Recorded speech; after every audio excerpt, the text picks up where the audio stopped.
Girl, we been there. Girl. Listen, girl. Listen, girl. You must kill man with a beautiful Listen, knife. Girl, I fear you're going to have to take your beauty bottom all the way over to his annoying face and punch, girl. Dude,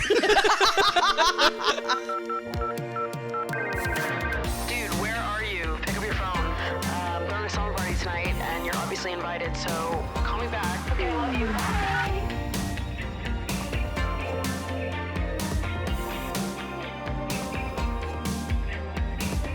What's up, you guys, and welcome back to Emotionally Online, the weekly slumber party for spilling guts and sharing secrets, hosted by yours truly, the one and only Maddie Drosbeck, co-hosted by the gooeyest girls in all the land.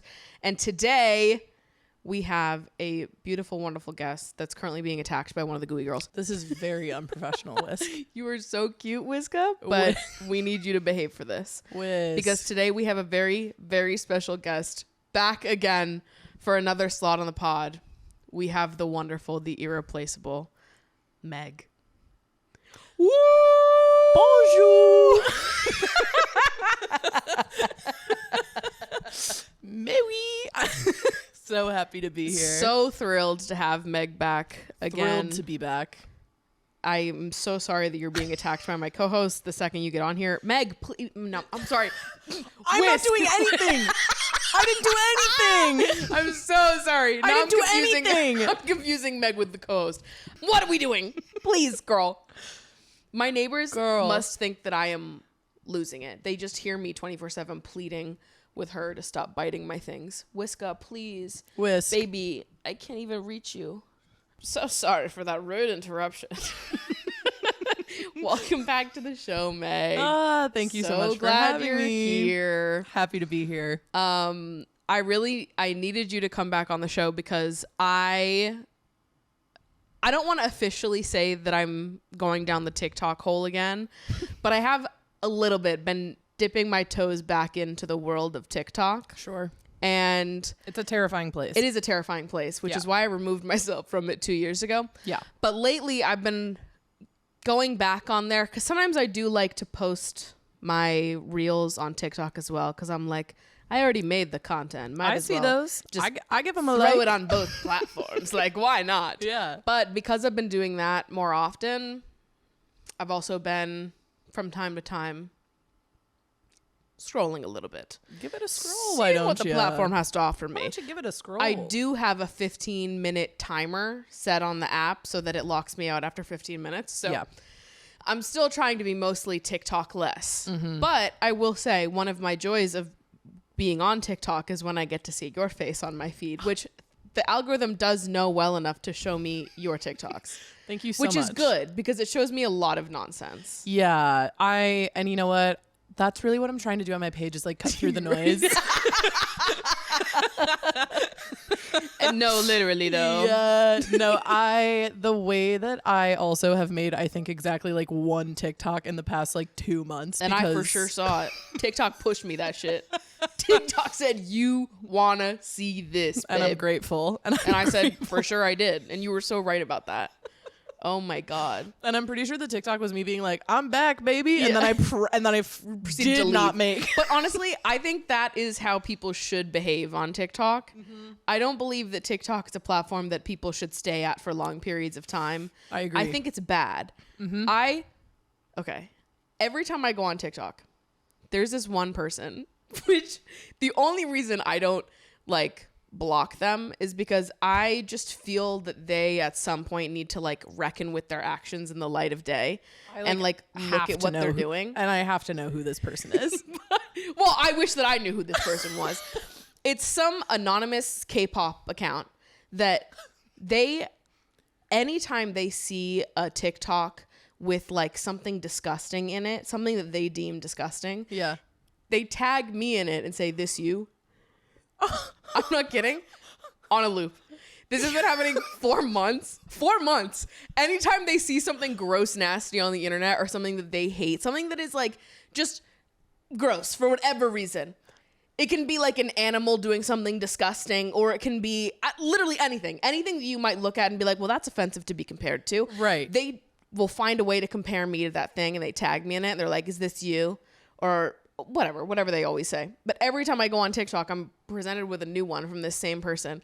And I always have a giggle every time I see it because I'm like, that's so weird. To do it once is weird. To do it constantly over the span of months is like extra weird, especially because I have not been on TikTok for all of these months. Yeah. So I will like the one time that I open up my phone to go on TikTok and I see this person tagging me and shit, I'm like, oh my God, this person thinks they're my bestie, having to like send me all these TikToks. I am like so torn right now between being like, how dare someone be mean to my friend? Right. And also like, that is kind of a funny bit. Well, it's just like so weird. Like that they're so committed. No, literally. Well, this is the thing, because I haven't blocked them because I kind of think it's funny too. They're putting in but so also much I'm work. Like, I can tell they really dislike me and they think poorly of me. Right. For sure. I understand that That's much. the part I don't like. I understand that much. But it's like, it's so weird to me to be like so committed. Every time you see something nasty, I bother you so much. You're like, oh, let me send it to this bitch.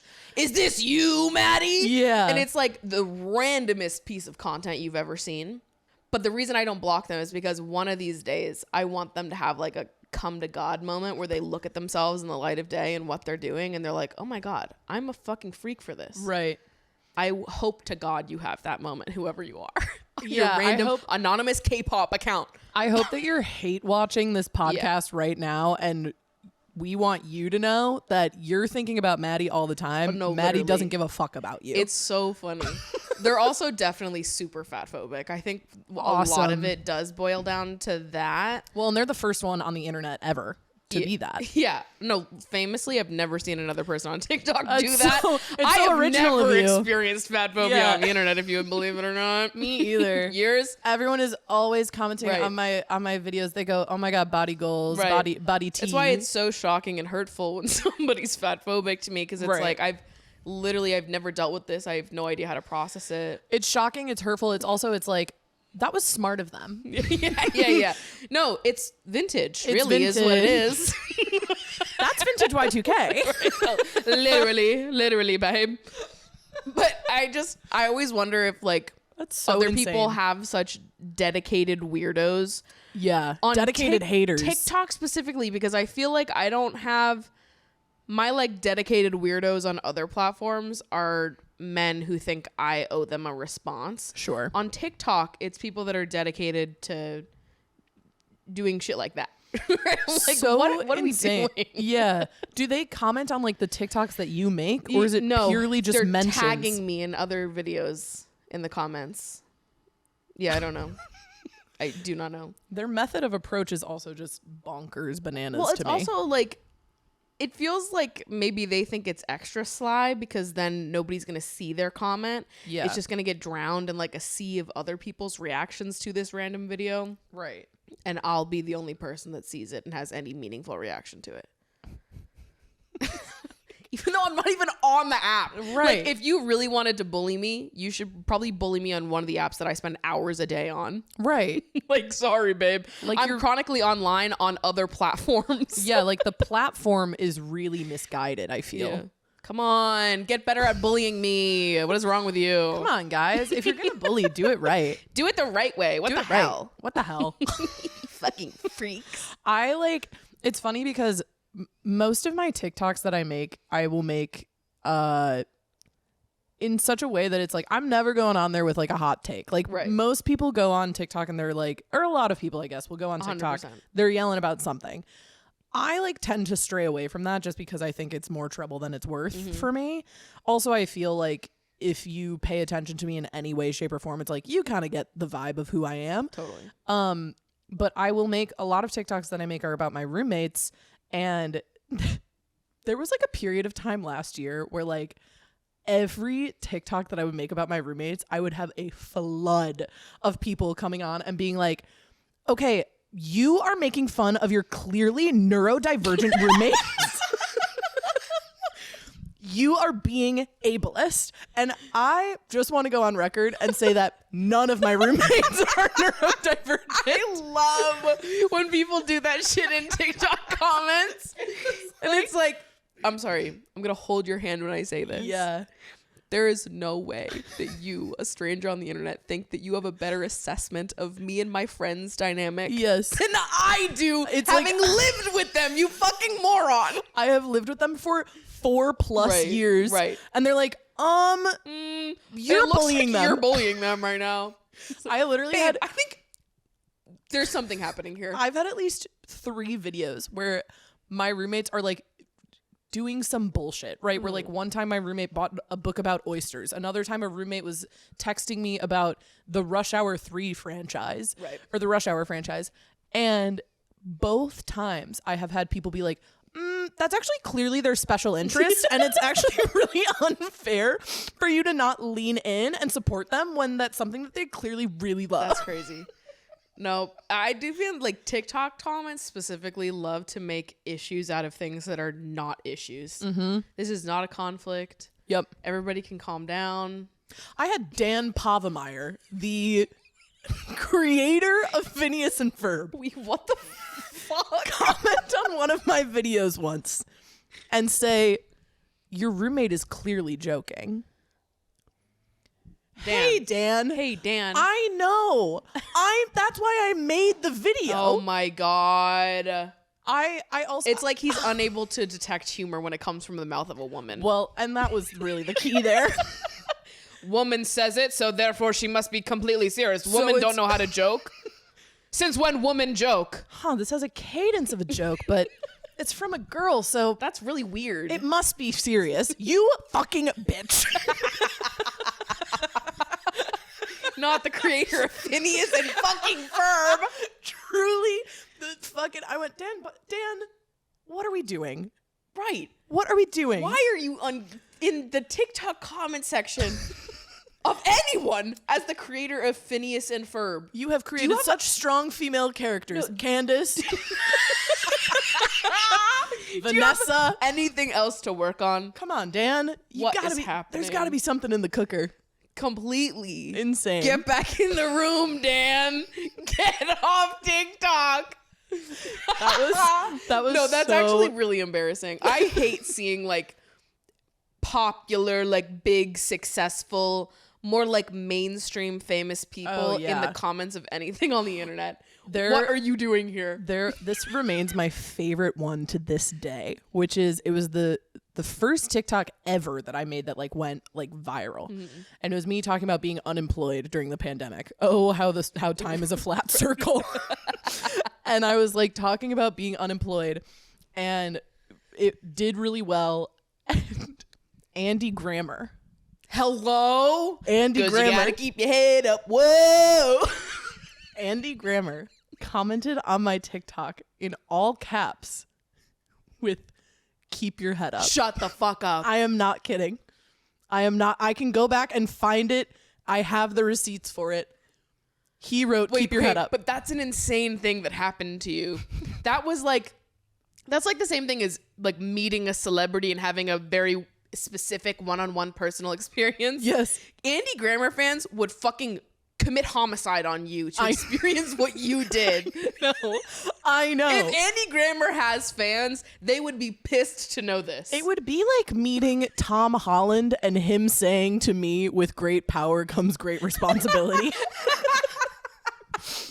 And I saw that and I went, who commented "keep your head up"? And then I went, Andy fucking Grammer.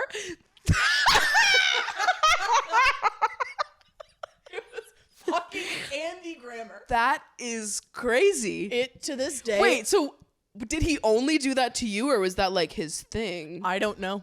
How many people has Andy Grammer keep your head up? Get in the comments. If Andy Grammer has commented, "keep your head up," you too, Please speak out. you too might qualify for financial aid. Genuinely. That's crazy. Isn't that insane? Wow, what a special experience that you've had on TikTok. It's been a really, Maybe it deserves to exist as a platform, if only for moments like that. it is kind of crazy that like at this point, I think I've been on TikTok for like 4 years making videos, which is insane to think about. It's also insane that like whenever I make a video, I still don't think anyone is watching it. Right. No Yeah, matter me no matter too. how much engagement it gets, no matter how many people are like, Like someone maybe will like I'll see someone in public and they'll be like, "Oh my god, I've seen you on TikTok." I'm like, "Why?"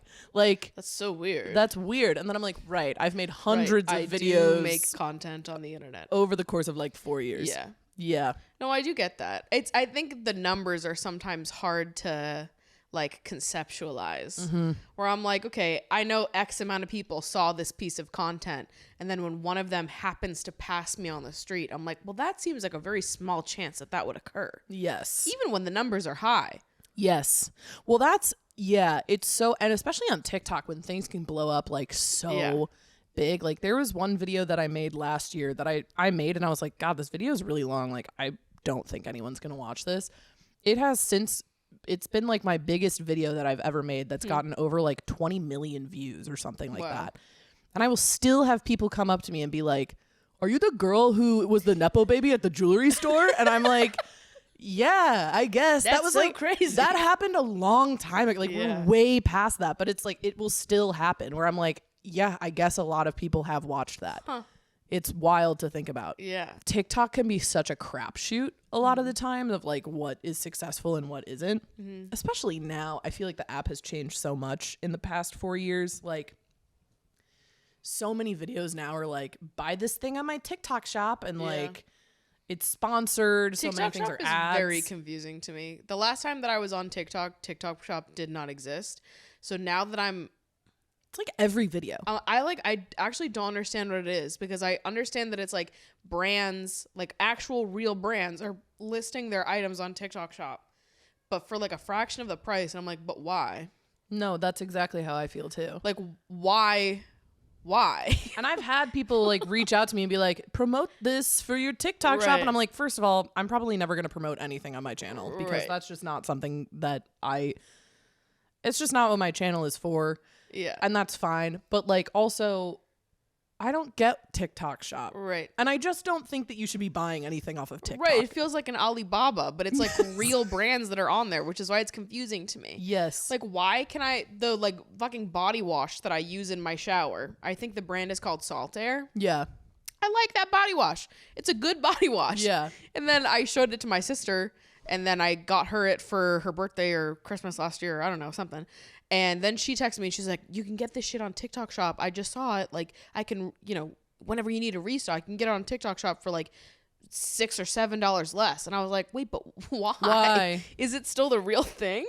Why can I get it for $6 or $7 less on TikTok shop? I don't know. Explain that to me, TikTok shop. I'm very confused by the whole thing. It feels like a scam to me, even though it's real brands. Yeah. I'm still very confused by the whole thing. I feel like too sketched out to actually purchase anything via TikTok shop. There's a part of me that like, and this has been since I've started making these videos, that like feels a little too old to like really know what I'm doing on the app. Yeah. Because like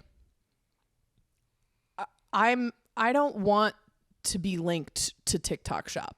Right. I don't want my personhood to be linked to TikTok shop. No.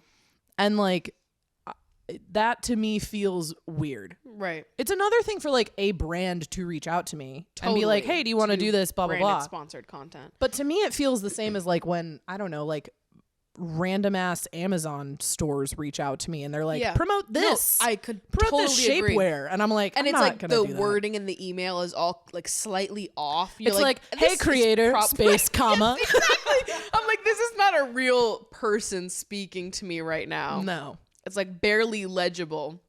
Yeah. That is exactly how TikTok shop feels, where I'm like, something's happening here. Mm-hmm. And you all just seem to be loving it up on this little section of the application. You know what I will do is if I see a product that's on TikTok shop that I like, I'll take a screenshot of the video. Yep. And then I'll look up the brand later. Completely. Yeah. Or like I'll see people promote things on TikTok shop and it'll like, instead of buying it on TikTok shop or through their link, I'll just buy a similar product somewhere else. Yeah. That's how I got my ice machine. I was constantly getting served those ice machine videos and I'm like, no, that's so true. I do need a nugget ice machine. Did not buy that bitch on TikTok shop. I probably paid more for it. It maybe is the same thing. I don't know. I just don't trust TikTok shop. I don't think we should be trusting TikTok in general. Yeah, for sure. For sure. I don't think that that's a place that we should be. No. The ice machine, though, is amazing. Oh, it is probably my best purchase of the last 5 years. It's changed the game. It gets so much use. Suddenly I drink all of my beverages with nugget ice, and it has exponentially improved my happiness. Yeah.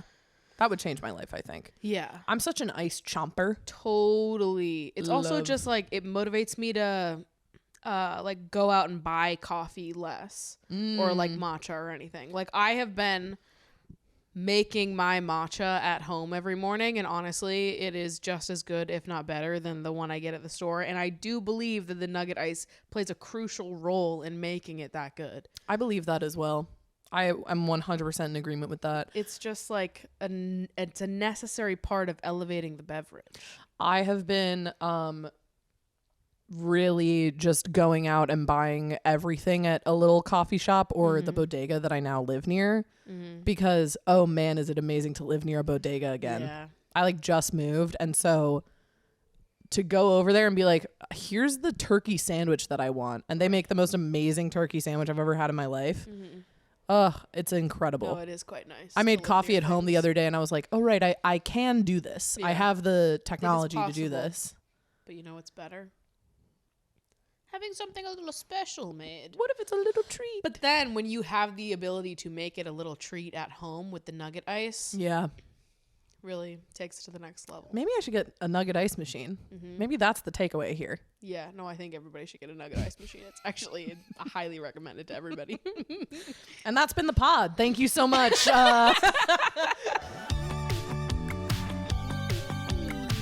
Spark something uncommon this holiday with just the right gift from Uncommon Goods. The busiest time of year is here. The holidays are creeping up on us here, so it's time to start thinking about what you'll be gifting the people in your life this holiday season. Over the years, I have picked out so many gifts off of Uncommon Goods for the people in my life. There's a real variety on there, full of gifts for every kind of person in your life, no matter what their specific interests may be. So here's a gift idea for you. A few years ago, I actually bought my grandmother's gift off of Uncommon Goods, and I got her a blanket that had a note from me weaved onto the front of it. She still has it, keeps it right on top of her bed at all times. So every time I go home, I'm reminded of this beautiful, very special gift that I gave to my grandmother that she still cherishes to this day. I know this time of year, everyone starts looking up gift guides, brainstorming different gifts that you can give to the people in your life. So please use this as a reminder to check out Uncommon Goods, because you are definitely going to find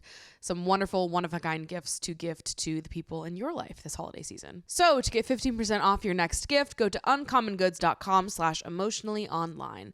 That's uncommongoods.com/emotionallyonline for 15% off. Do not miss this limited time offer. Uncommon Goods. We are all out of the ordinary.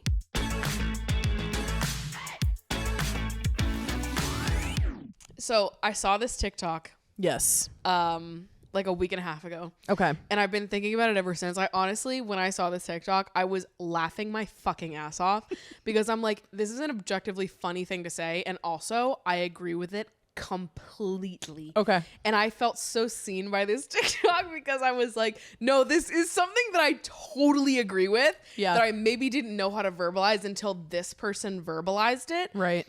And now I have thought about it every day since, and I just need to show it to you. Okay. I need to fucking show it to you because it is so locked in. a nugget of truth that we all deserve to know of. I kind of wonder if it's the TikTok that I'm thinking of, but we'll wait and see. We'll wait and see. Yeah. Also, let me just really get hot now because I'm about to start playing Tiny Glade, so this is the last y'all are going to see of me. I don't think men should be allowed to say they have a type. I think it's creepy when men say, I have a type. I love brunette chicks. I love 5'7" chicks. I love short, thick chicks. I like this. I like that. What the fuck are you talking about? Like she's a fucking dog breed? Like it's weird. And when I say weird, I don't mean like, oh, you're weird. I mean like, I think you're a pervert. Like I actually think you're a pervert. Like let me see your phone. Let me see your fucking phone. I need to know where you live at, and I need to know that you're not within 50 feet of my house. Like, genuinely, I think that you're a fuck-ass freak. Like, a real fucking creepo motherfucker. And I really think that men should be, like, shamed for saying that shit in public. And I'm not even kidding. Like, I'm not kidding. I think it's fucking weird for a man, like, confidently to, on camera, say, like, oh, I, like, only like redheads or something. Like, first of all, who is the first one, and is she safe? That last bit is so real. When I saw this is a TikTok by Kay Boyer, right? Lady Miss K. Yeah. We're actually mutuals on Oh, TikTok. no way. Yeah. Well, love her. Literally, I saw this TikTok and I was losing my mind because I was like, I'm laughing and I'm like, no, but like, let's talk about for it. real. Because I agree with every last word. Yeah. Oh my God. It was like something ignited inside of me where I'm like, I have always said consistently that I think the like conversation of types has always been weird to me. Yes. However, I am not as weirded out by the conversation of types when it comes from the mouth of women. Yeah. It's men Yes. that talk about having a type that really like grinds my gears. Yes. Granted, I think the whole types in general are dumb. I think it's a stupid conversation. Agreed. Overall, no matter who you are, 100%. However, there is a sinister nature to it when men talk about having types that I had never, like, it hadn't clicked inside my brain until I saw this TikTok and I was like, no, but that. Yes. But 100% that. Yes. I think her point about they talk about women like they're fucking dog breeds is like exactly Totally. the feeling where it's like, yeah, it's like when people are like, yeah, I don't want a bulldog for a certain reason. I love like a golden retriever. It's Right. like that's exactly how it feels to me. Right. And also, and I think we talked about this the last time I was on as well. Whisk. Baby, please stop it. Stop, Whisker. I can't even reach you. It's like you come for me and when I'm in my most vulnerable. I can't reach you. Stop. Okay. Just enjoy the scenery. Don't touch. She's so cute when she's just looking around Yeah. With her one eye. with her one eye that she apparently can't see out of. Impossible to know if we're safe from her wrath. No, I know. Okay, she's turned fine. around. Safe for now. No, but and I think we talked about this the last time that I was on, where like the way that women describe their type often, not all the time, but often, is like personality traits.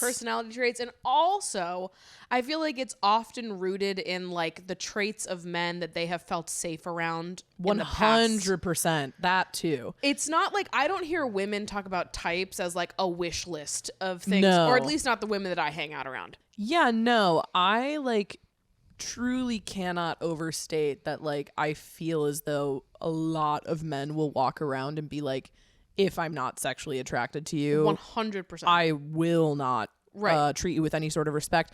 And what's also so crazy is that the women that they are sexually attracted to, they don't even treat with like what I would consider to be respect either. Right, yes. It's truly just like, I'm going to put on a little show in hopes that you will sleep with me. And then a lot of times when those women do sleep with those men, they end up treating those women exactly how they treated us in the first place. Right. Because they're like, well, I got you. And that's it. Right.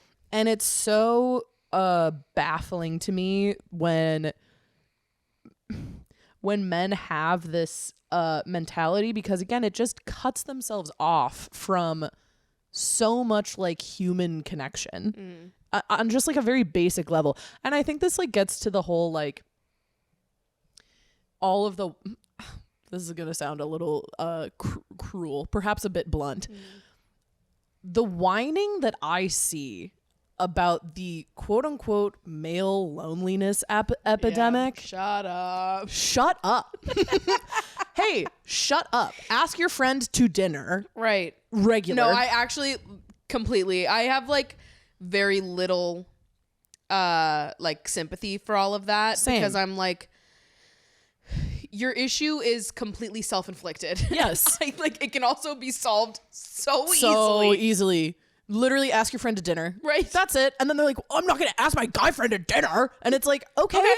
Enjoy hanging out by yourself then. Then like I don't know what to suffer tell and rot. you. Like, I this don't- is how developing intimate relationships works. Yes. If you want to have intimate, close relationships with people, you need to offer up parts of yourself to that relationship. Yes. If you are not willing to do that, Yes. then guess what? Right. You're going to feel lonely. That is absolutely how it works. You Yes. fucking moron. Right. It makes me like so incredibly angry. And then when you top that off with a lot of the people who like are upset about the male loneliness epidemic are also these people who don't see most women as people. Totally. They're like the most misogynistic people ever. Yes. And it's like I'm not gonna spend my time trying to help out some of like the shittiest, most misogynistic people on earth be less lonely. Yeah, like learn how to like make a friend. It's not my job to like teach you that I'm a fucking person Right. worth getting to know. Right. Like that to me is so crazy. And it's something I've talked about a lot. Like I will like write a Substack every once in a while, kind of when I feel it, a la making TikTok videos. And it's something that I wrote about recently where like there was some girl was struggling with like whether or not she wanted to break up with this person or not, and was talking about like, oh, like I'm kind of like his only person and blah blah blah. And I'm like, that is his fault. Right. He has made no effort to make friends. Yeah. And it's like, I don't understand this thought process of like, I'm so lonely. But then it's also in the same breath, I will hear these same people be like, well, I can't fucking ask my guy friend out to dinner. Like, that's gay. And it's like, oh, Well- sorry, having human connection is gay? Right. Then give it a try, Right. babe. Like, don't fucking care. right. Enjoy your loneliness. You guys are fucking Go to, annoying. go to fucking Buffalo Wild Wings. Yeah. There's a TV on every surface. Totally. You guys don't even have to talk to each other there. You don't have to talk. It's so insane too. Like I will have one of my friends who like lives in LA. I've been friends with him for years and years. He was talking about recently how like he really like spends the most time talking to his guy friends during fantasy football season. Because they have to check in with each Right. other and like see how their consistent. teams are doing Yeah. or whatever. And he was like, yeah, it's really like the time that I like talk to them the most. And I was like, and then that made me think like, is part of the reason why men love fantasy football so much because it gives them a chance to like have consistent friendships Yeah. for like a couple months?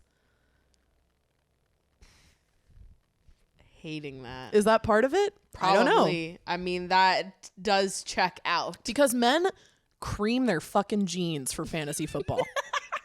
For something that like to me it seems like an activity that is like exactly fine. Like they love the stuff. They can't get enough. They go, oh, I have Jalen Hurts. Who do you have? And the other person is like, I have Aaron Rodgers, who like I don't even know if he's playing this season. And then they get to like kiki over Yeah. that for like 5 minutes, Yeah. and then they walk away being No, like, I think "That's my friend." I think you've nailed it just now. Like this is correct. It's like, babe, try a book club. Yeah, You might really love it. for sure. You might love a book Oh my club. God. Have you and your buddies tried to do like an off-season? Give like an off-season movie club a try. Why not? Give it a go. I think the men yearn for structure. That is so funny. I think men yearn for structure. I think they yearn for the opportunity to actually Yeah. connect with people, and what stops them is their own fragile ego. Definitely. Yes. My God. What a revelation. What a goddamn revelation. I'm going to trademark this. Yeah. Fantasy football is really just about men wanting friends. Yeah. I know what it is. And they it all is- get so excited over like the guy who has to do like the little prank at the end. You know, when like the guy whoever loses the in like the group, they like whoever team loses, they always have to do like a little embarrassing thing. And it's like, oh, like Kyle has to wear a sign on like 5th Avenue that says my fantasy team lost, like high five me. That's you literally just like wanting to plan a bachelorette party and not having and like not being willing to share that with people. Whoa. But that's literally all of them being like, I wish that I could just like hang out with my boys and do a puzzle on a Friday night. Yeah, no, for real. But instead I'm gonna They like only get to do it this like one season a year. Yes. And then they're out. but instead I'm gonna And like then the loneliness epidemic continues. instead I'm gonna like make Sean eat a bunch of pancakes at IHOP until Right. he can't eat pancakes anymore. Yeah. And me and all the boys are gonna go watch. That's love, babes. Plan a dinner. Right? For the love of God. Have you heard of dinner? My It's God. awesome. My friend went on a date with a guy recently who talked about how he thought that most girls in New York City were really boring because all they really care about is like going out to drinks with their friends and like going and getting dinner with their friends. Famously, two of the most fun activities in the world. Sorry, what do you think we do at dinner or drinks? Yeah. What do you think happens there? We're bonding. Famously, we're having awesome conversations. Yes. And connecting deeper than you will ever know in your lifetime. Like, What do you mean? What is what do you confusing about mean? that? What is I confusing? don't understand girls in New York. They just love these things that are like widely loved as two of the most awesome things ever. Eating and drinking. What is wrong with you? And then he followed up with, well, I really like watching sports. Okay. And that was his big hobby that he thought was interesting and different. Right. Also hugely popular. Yeah. And my friend was like, you know, you can have dinner with like your guy friends too. And he was like, no, I couldn't do that. Sorry, what? You can't go to dinner? But this is like, oh, that honestly, it just pisses me off. Like, I actually don't feel sorry for these men Me at either. all. Me either. It just pisses me off because those are the same people that then when they do enter a relationship, all of the weight of their like emotional well-being is reliant on their partner because that is their only intimate relationship. If they're even able to experience emotional intimacy with that woman, a lot of people just forego Don't. emotional intimacy altogether. Yes. And they have these surface level connections throughout their entire life. Yes. But then it's like, even if they're not having a super emotionally intimate relationship with that woman, she's still put on some type of pedestal because that's their partner. Yeah. And she's still thought to hold their emotional self together because they don't have anybody else in their corner that they can really connect with in that way, which is diabolical to be a Yes. grown adult and still not have figured out at least a little bit how to have that in friendships. Yeah, it's something that like it's a conversation that my friends and I have all the time where we one of our biggest pet peeves and like biggest kind of icks is when adult men refuse to take actual like ownership of their life. Yeah. And are simply fine just like coasting. And a lot of times it's men in these types of relationships who are like, well, that's my girlfriend who's also my mommy. Right. And she does everything for me. And it is so then that's why you have men who are like 55 who cheat on their wife of 20 years because guess what, babe? You started dating someone who you were fundamentally incompatible with when you were 23, but you started dating her because she was like 5'4" and blonde and just your type. And you took no time over the past 20 years to get to know this probably great woman. And then you reach an age when you're 55 and she doesn't look like she did when she was 23 anymore. Right. But because you've taken no time to actually love her as a person, you then decide, I'm going to go fuck a 17-year-old. That's what these men do. Yeah. And they are evil. They are evil for that. 100%. And I don't even know. I think most of the time, these men do not understand how pathetic they are. Yeah. They have no concept of that. And that ultimately is like, if we're really getting into the crux of the issue that I take with men who talk about their type, that is my gripe with it. Because it's like, your type exists in a vacuum. If you want to have partnership with someone, type, if it's only based on physical appearance, that's going to change in about a decade or so. Yep. Plan ahead. Yeah. Fucking idiot. Think ahead for one goddamn second. right? And it's like, think about, like, invest your time in practicing emotional connection with people so that when you get to the age of 55, you can look back and be like, what a beautiful partnership where we really met each other's needs and we were really there for one another, instead of like, I started dating this girl when she was hot and 22. Right. Now we're 55 and I'm mad. What the heck?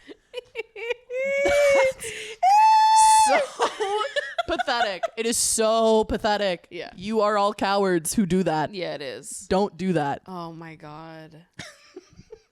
Lady I Miss love K, it. once again, 8 on point. down, okay? Men should not be allowed to say they have a type. Men should not be allowed to If say you're they a have man a type. and you're listening to this podcast, first of all, taste. Yeah. Second of all, First of all, okay, like, what's your deal? second of all, remove talking about if you have a type. If you do that, if you have never done that, good for you. Yeah. If you say that you have a type and you've confidently been like, yeah, my type is blah, blah, blah, blah, shut it down immediately. Yeah. It's banned. We're no longer allowing men to talk about having a type from this point on. Reflect. Don't give a shit. Yeah. Shut up. Reflect. Give some thought. I hate it. It's so juvenile. Yeah, it is. And it's always rubbed me the wrong way. Like, anytime anybody talks about their type, it's like the hairs on the back of my neck stand up. Like, my whole body just is like, ugh, Yeah. gross. I hate this conversation. It feels like all of a sudden I'm like 12 again and some guy is talking about like, Right. do you see Megan Fox in Transformers? She was so hot. That's how you sound to me when you as an adult man are talking about your type. You sound like a 12-year-old who thinks that in some world What does that mean? he can access Megan Fox. Your You type. can't. To me, like, to say you have a type is like saying that you're like a willingness to pursue intimacy with people is very like rigid. There are rigid Yes. standards for who you are willing to pursue close connections with. Yes. In very superficial ways. Yes. And that to me is a major turnoff in a person in general. So I think anytime I hear people say they have a type, I'm like, that's weird. I Yeah. think it's weird to like judge people that you haven't even met yet for how you would or wouldn't be willing to love them without knowing them. Yes. Like, that is weird. It to is write super off weird. entire groups of people based off of superficial things. And it's like, for what? That you wouldn't. It's just dumb to me. The whole thing is stupid. It's freak behavior, derogatory. I feel something that one of my friends said recently to me, because I was like kind of talking to her about like this person that I kind of have a crush on, have had a crush on for a bit, whatever. It's like, you know, one of those low level crushes where I'm like, that'd be cool. But I was talking to them about this crush and I was like, yeah, like I just don't know like if they'd be into me like that. Like, I don't know. I feel like when you grow up as like a fat kid, fat teenager, fat adult, like I don't automatically assume that everyone is attracted to me. Right. Because a lot of people aren't. And that's okay. That's fine. It weeds out a lot of like shitty people. 100%. But I was like, yeah, like I just don't know if like they'd be attracted to me like that, blah, blah, blah. And my friend was like, you know, first of all, if they aren't attracted to you, they're stupid. And second of all, I think, and I was talking specifically about a man, and she was like, I think that if a man is attracted to women, he is attracted to all women. Yeah. He should be attracted to any any kind of any possible iteration of woman. Yeah. Because if he's attracted to women, Right. then that means there's a wide variety of The women that he possibility is. should exist for everyone. It Yes. you shouldn't be able to shut people down without knowing them. Like Yes. this hypothetical person that you do not have access to knowing yet. Yes. You shouldn't be able to pass a judgment off whether or not you would like them or be compatible with them. Yes. And it's the same. It's like, because I think about like, it's the same for me as like, I don't know, as like a bisexual person. The variety and range of people that I find attractive, Totally. astronomical. I would say probably 90% of the global population I can look at and be like, hot. For sure. In For some sure. capacity. Because I just find people hot. 100%. And, I like, feel the same exact way. It is to me the most, or rather the least important aspect of a true partnership with Completely. somebody. I understand the feeling of like if you're out one night and you just want to like have sex with somebody and whatever, there are people that you are probably more physically attracted to than others. That's fine. It's like the possibility of that attraction, though. Yes. Like there are people in this world that I am attracted to, people in this world that I'm not attracted to. Yes. But the possibility for me to be attracted to any of these random traits, having no, having never met these people, just like these made up traits that could exist in potential partners, I could be attracted to any of them. Yeah. There is not one trait, not one physical trait that you could list off where I would be like, no, there's no chance I would ever meet someone and be attracted to them. Yeah. I think it's weird to be like listing off hypothetical traits that you would never want in someone physically. Like, it's incredibly clinical. it's weird. Like- It should, people hate when fat women say this specifically. Yeah. And every time I have this take, there's someone that's like, you're just saying that because you're fat. Right. And I'm like, well, let's talk about this actually. Let's unpack. Let's Yeah. dive in here Yeah. because I do believe that my fatness has informed my perspective Yeah. on this 100%. Yeah. Because there have been people that I have witnessed in life, and some in close proximity to me, that have made like hard and fast judgments about fat people. And I'm just supposed to sit there and be like, and that's not fat phobic. Right. What I will also say is a lot of those people, when they actually come across, because I think you and I have both experienced this, as two people who are attractive, I'll say it. Objectively. I'll say it. Objectively attractive. I think we both have come across people in our lives who are probably like the no fatties people, and then they meet us. Yes. And then they're attracted to us and they don't They have know what to do. crisis. They freak out. And it is so, when I was younger, it was like incredibly frustrating to experience because I was like, why are these people acting in such this way towards me? And now that I'm older, I'm just like, okay, so you're afraid and you again have like your own kind of prejudice that you're completely unwilling to unpack. And like, that is simply not my problem at all. Yeah.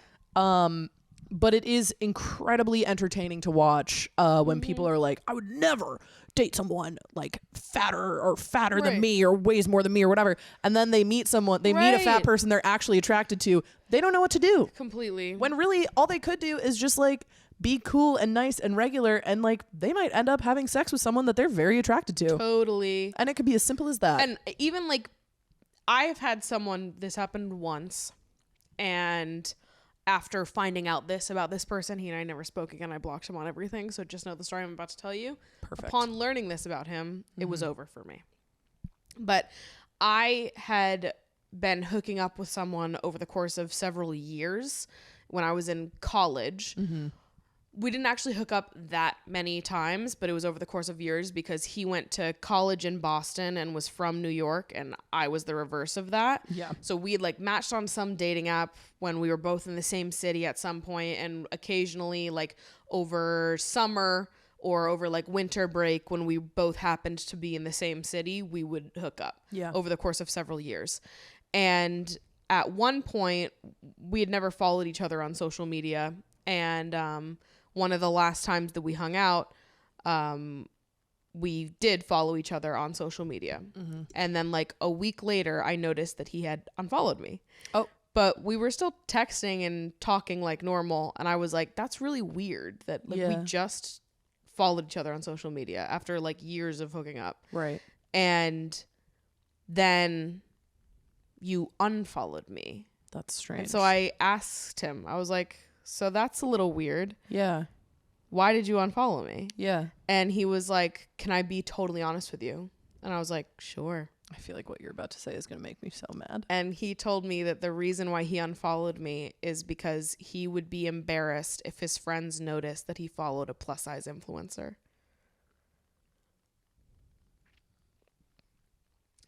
And I was like, word? Because we've been fucking for years. Yeah. So fuck you. And I Yeah. blocked him on, I've never heard from him since.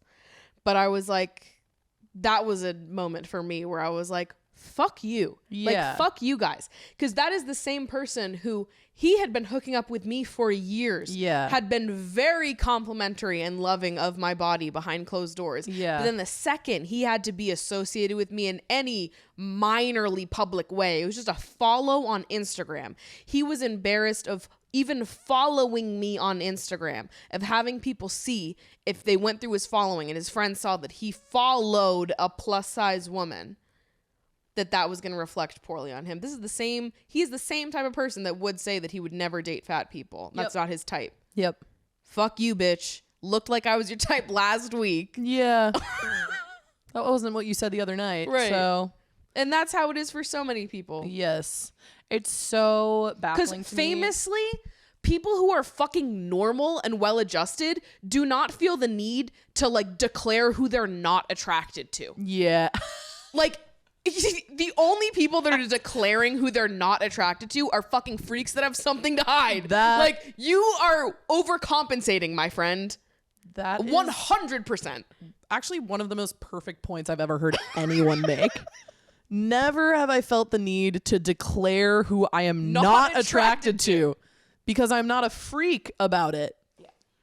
That's so true. It is so also like indicative of who that person is, where he's like, his fear runs so deep that he's like, what if my friends look through every single person that I follow on Instagram and see that I follow one plus size influencer? And then from that deduct that I've been hooking up with her for the last 2 years. Yes. Hey, babe, you lead a miserable life. Right. Holy shit. Unbelievable. That is so insane. But also, again, like you said, it's like it is like so deplorable and also like not shocking at all because so many people are like this. And it's like you literally could just be normal. Mm-hmm. You could just be normal and be like, yeah, of course I'm attracted to this person. Completely. And like But you have to be a fucking freak about it. you had to be a freak, and now here we are. Now neither of us are having sex. Right. You happy? Yeah, fuck you, bitch. Yeah. What the hell? This could have been so regular style, and instead now you're blocked on everything. Right. So enjoy that. The way that like men act towards women when they are talking to fat women who they are attracted to, the way that like any sort of like connecting of the dots goes out of their brain because they're like, well, she's fat, so like I couldn't possibly be into her. So like, even though I'm doing all the stuff that I would do with someone I'm into, it's not just the people who are like no fatties. Right. It's also the people who you consider to be like good people. Totally. And they also do fat phobic shit 100%. where you just have to be like, Right. okay, Right. okay. So that's now something that I know about you. Mm-hmm. And that is what it is. And I'm moving on. And it gets easier as you get older, but God, early 20s was a nightmare. Yeah. 100%. Yeah. And what's annoying to me is people will listen to the conversation that we're having right now, and there will still be people that are like, it's not fat phobic for someone to not be attracted to you. Right. And I'm like, well, you didn't listen to a word that I just said then, if that's the conclusion that you reached. Why are you listening to this podcast, I guess? Find something else to watch. But it's so annoying because every time it comes up that there is at least one person that says that, and I'm like, you are not listening. No. If that is your gut reaction to this conversation, you did not listen. Right. Oh my God. You You don't have to be attracted to me. That's not what anybody was saying, you fucking loser. Willfully ignorant. I hate you, dumbass. What I want you to walk away from this conversation is I demand that everyone be attracted to me personally. Yeah, actually, I take it back. I take it all You back. are required to think I'm sexy. It is the law. I am trying to get this. I have been trying to get a bill passed through the Supreme Court. No, literally. For years. It is fat phobic for you to not think I'm sexy. Yes.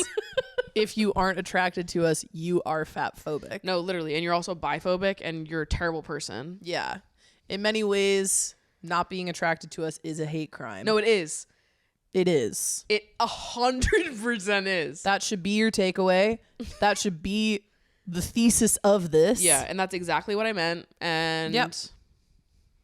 Actually, everything that we just said before this, you can actually skip that part Yeah. and just come to this This. moment right here, which is that you need to date me. Otherwise, it's Otherwise, you're a fatphobic. bad person. You're a bad you're You're a morally bad. You're wrong for that. And that's the truth. You're morally and ethically bad. Yeah, true. So, Canceled. That's it. Fuck you, bitch. Yeah, that's Enjoy it. your male loneliness epidemic.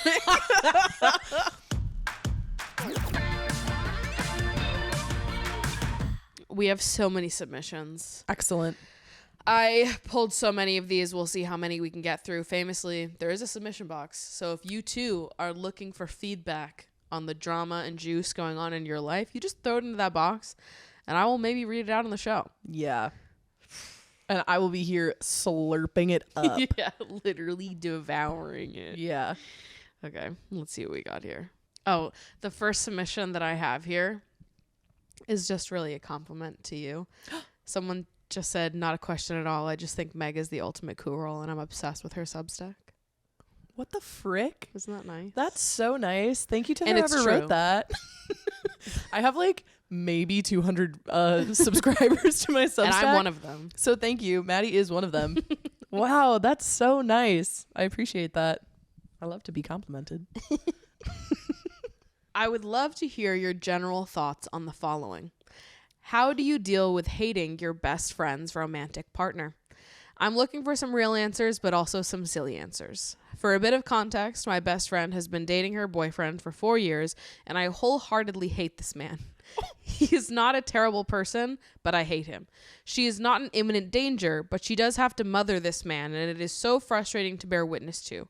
There are many reasons why I do not like him, but I don't think the specifics matter. What it boils down to is this. He does not bring out the best in my friend. I know I only get a glimpse of their relationship, but boy, do I hate every glimpse that I get.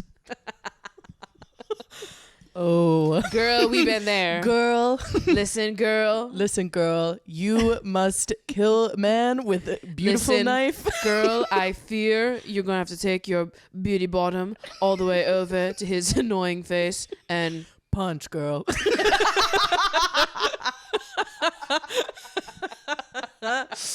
Oh, man. I mean, this is just like, it's classic. that's so classic. God.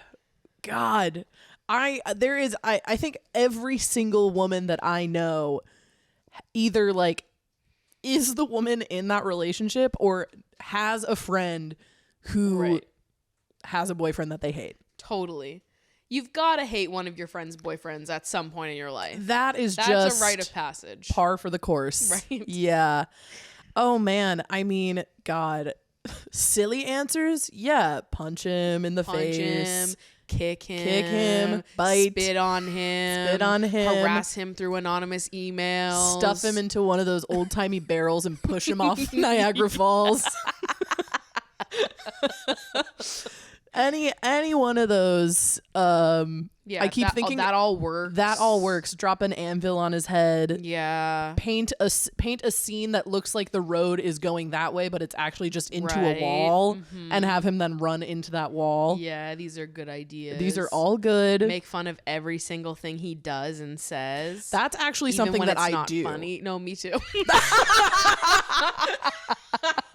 That's actually one that is useful, Yeah. and you can You just have do. to laugh.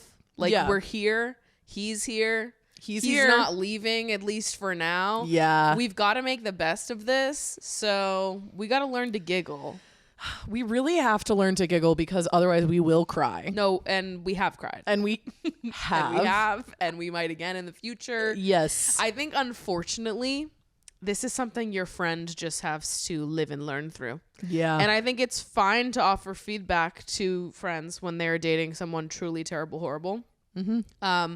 But sometimes when they're, they're not great, but he's also not, a hazard to her necessarily. He's just sort of not up to par, not up to the standard that you would hope for her. Yeah. I think in a lot of those situations, you just got to sort of let it rock and let your friend come to her own conclusions. Yeah, unfortunately, it is one of those things where it's like no one can interfere. This is a canon event. Yeah, like completely. You either learn this through like a series of shitty situationships growing up, or you learn it through like having one really shitty boyfriend. Right. Hopefully just one. And like that is something that, yeah, you just can't.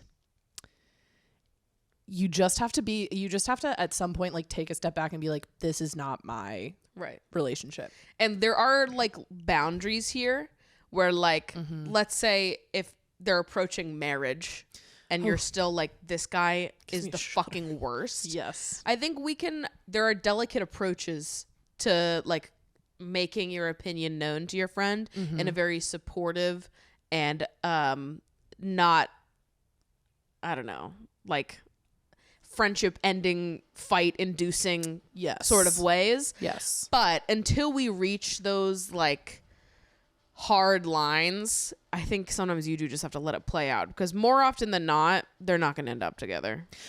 Yeah. I mean, it really is like, there's a trope that I've been kind of developing in my brain, which is the decade-long in your 20s relationship, Right. that a lot of people have, that they will start dating someone when they're like 20 to 23 years old, then be dating them for like the entirety of their 20s. Yep. And everyone is like, they're gonna end up together, blah blah blah, but it's also like the worst relationship you've ever seen in your life. And then they reach about like 29, 30 years old and they're like, what the fuck am I doing? You know, when it really comes down to the wire, they're like, I do not want to be with this person for the rest of my life. And I have never seen anyone regret ending a relationship like that. What I will say is, like, I completely agree with your point to, like, you can't necessarily, like, go to your friend and be like, your boyfriend's a shithead. Even if her boyfriend is a shithead. Totally. It really is, like, if it is, like, speed running to them getting married and you're, like, a year out from that wedding day, I do think it is worth sitting down with them and like uplifting them, not necessarily like not like downgrading 100%. the boyfriend, right? Like being like, hey, I just think that you deserve more. I don't think that this person like respects you. I don't think that they necessarily like uplift you in the way that you should be uplifted, yada yada. But that conversation can really only happen when they're getting close to marriage, or if they've like just started dating. Right.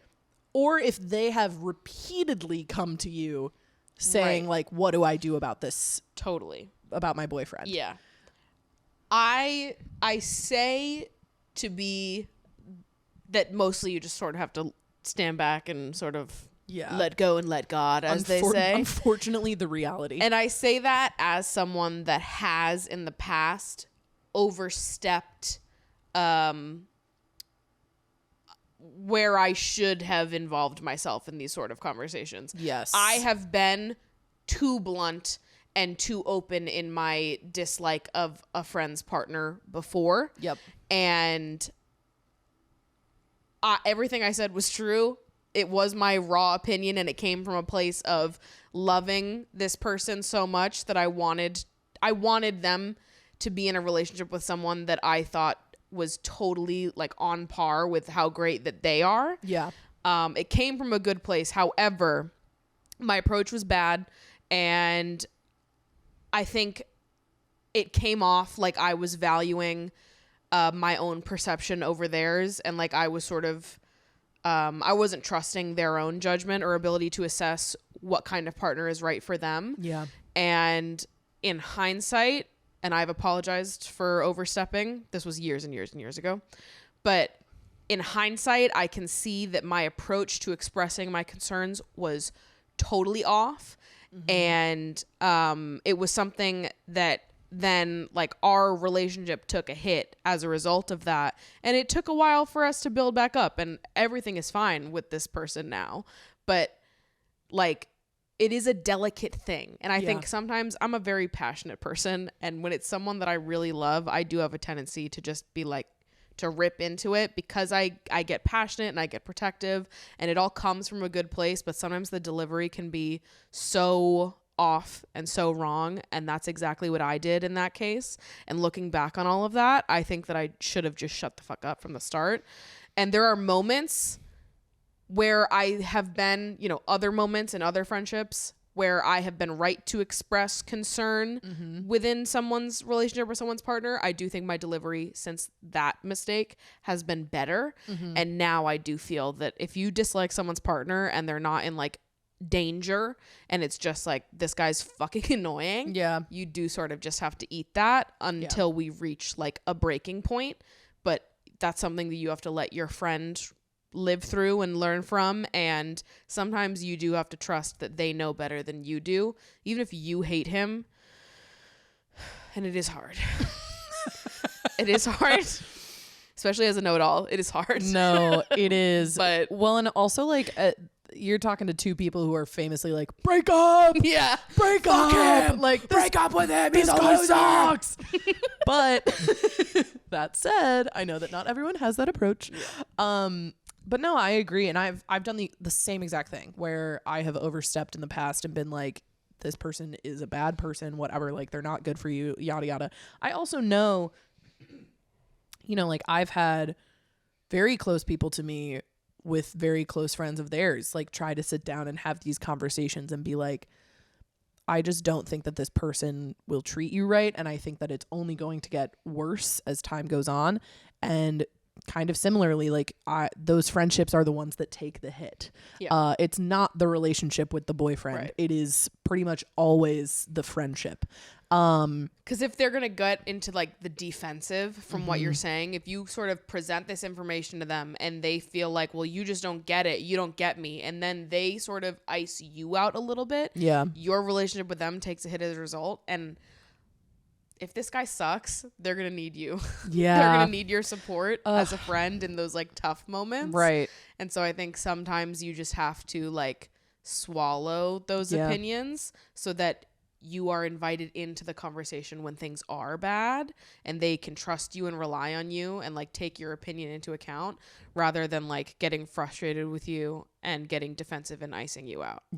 And whether that's in like 2 years or 20 years, like I feel like with most of these relationships, like the day comes. Right.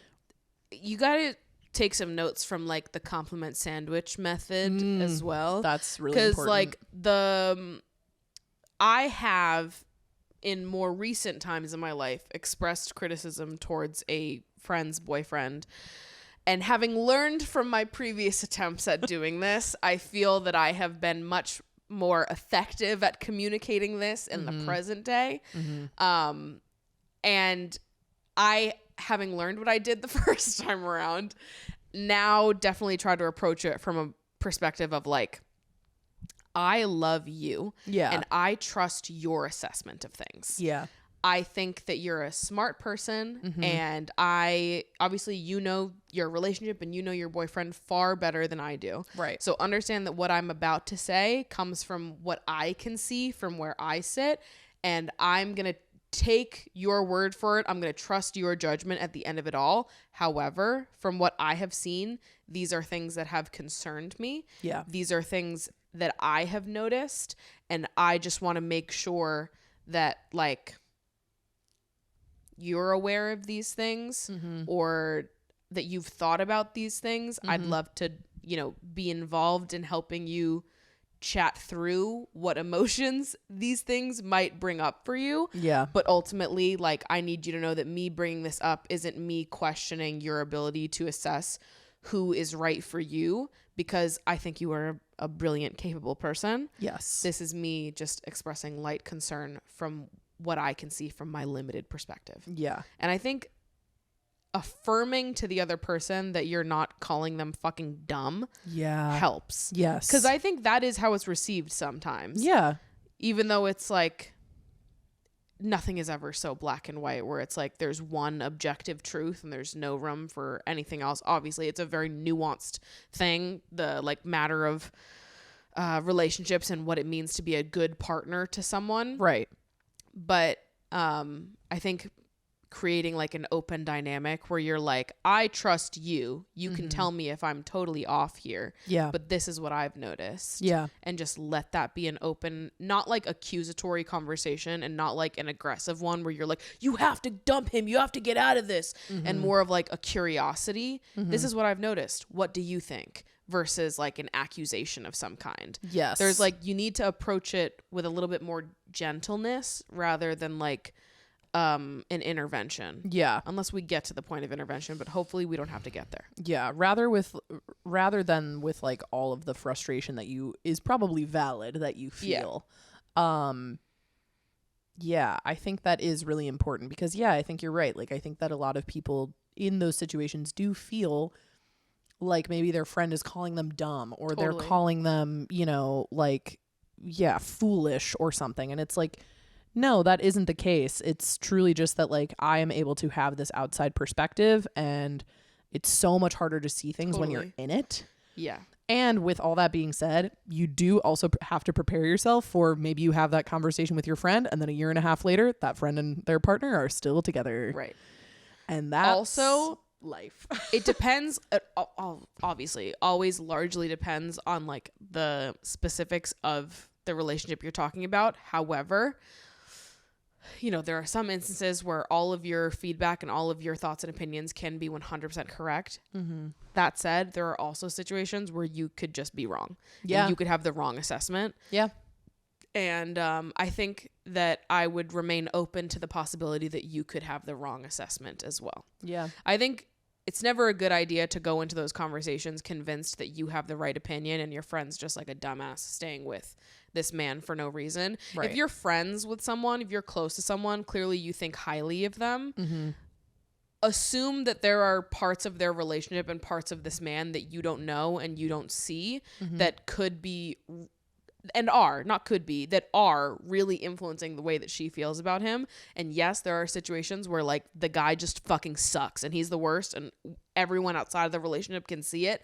But there are other situations where it's, maybe we have hard and fast reactions that do end up being wrong and are maybe fueled by other things going on in our lives. Yes. I mean, it's so open to any possibility here. Yeah. We just got to keep our options open. He could be the worst for sure, but we could also be wrong. We could be wrong. Good to keep those options open. I don't know a time when I have been, but we could be. But anything is possible. But anything. Usually those gut reactions are correct. Yes. However, I'm open to the fact that I could be wrong or that I might have a hard and fast emotional reaction without knowing everything. And I'm okay to send retractions if need be. Yeah, we're open to it. If we have told you in the past to break up with your boyfriend and we've been wrong, let us know. Yeah. Please let me know. I don't know if I've ever been wrong yet, but I'm open to the fact that I could be. I'm open to the idea of the possibility. Totally. I don't need to be right. My being right in this context doesn't matter. I care about you being with someone that you deserve and love. My being right is a happy extra bonus. Right. for the conversation that we have. Correct. That's that. Hope this answered your question. I do also just want to hammer home that like this is a situation that you will run into for the rest of your life. Yeah. This is not going to be something that goes away because guess what? Sometimes those people do get married. Sometimes they have kids with each other. Sometimes they stay together, and that is the choice that they make. And even if you can tell from 50 miles away that it is the wrong relationship, you just have to be like, well, that's the life that they chose. This is what they want.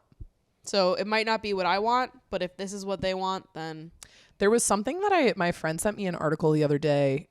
I still need to listen to all of it, or maybe it was a podcast because I was like, it might have been a podcast or an art. I'm not really sure, but there was a quote that was like, so many people are more comfortable with the certainty of misery rather than the misery of uncertainty. Mm-hmm. And I think that applies to a lot of these relationships. 100%. Where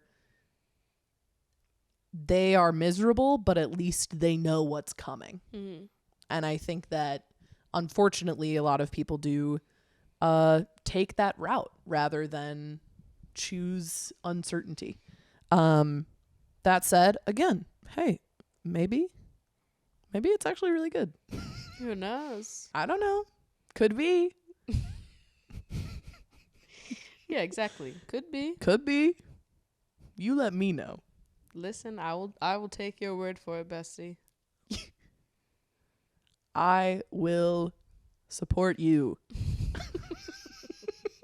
I will. I'll do it. That was my oath that I took as a bestie. We all got sworn in. But, I will tell you the honest truth.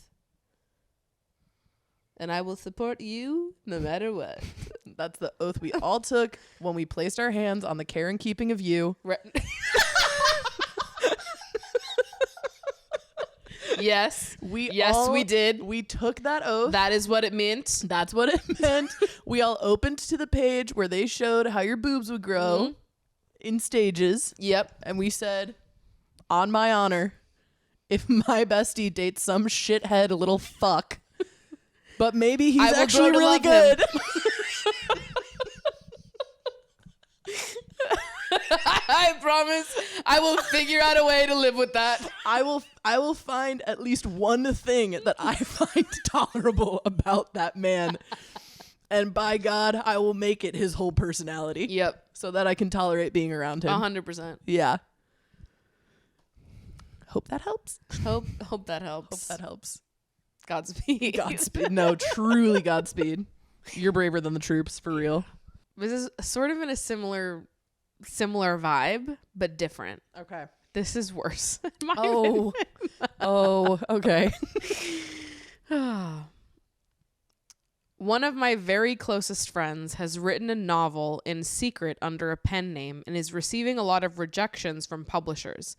This prompted her to ask me, an avid reader, for a beta read.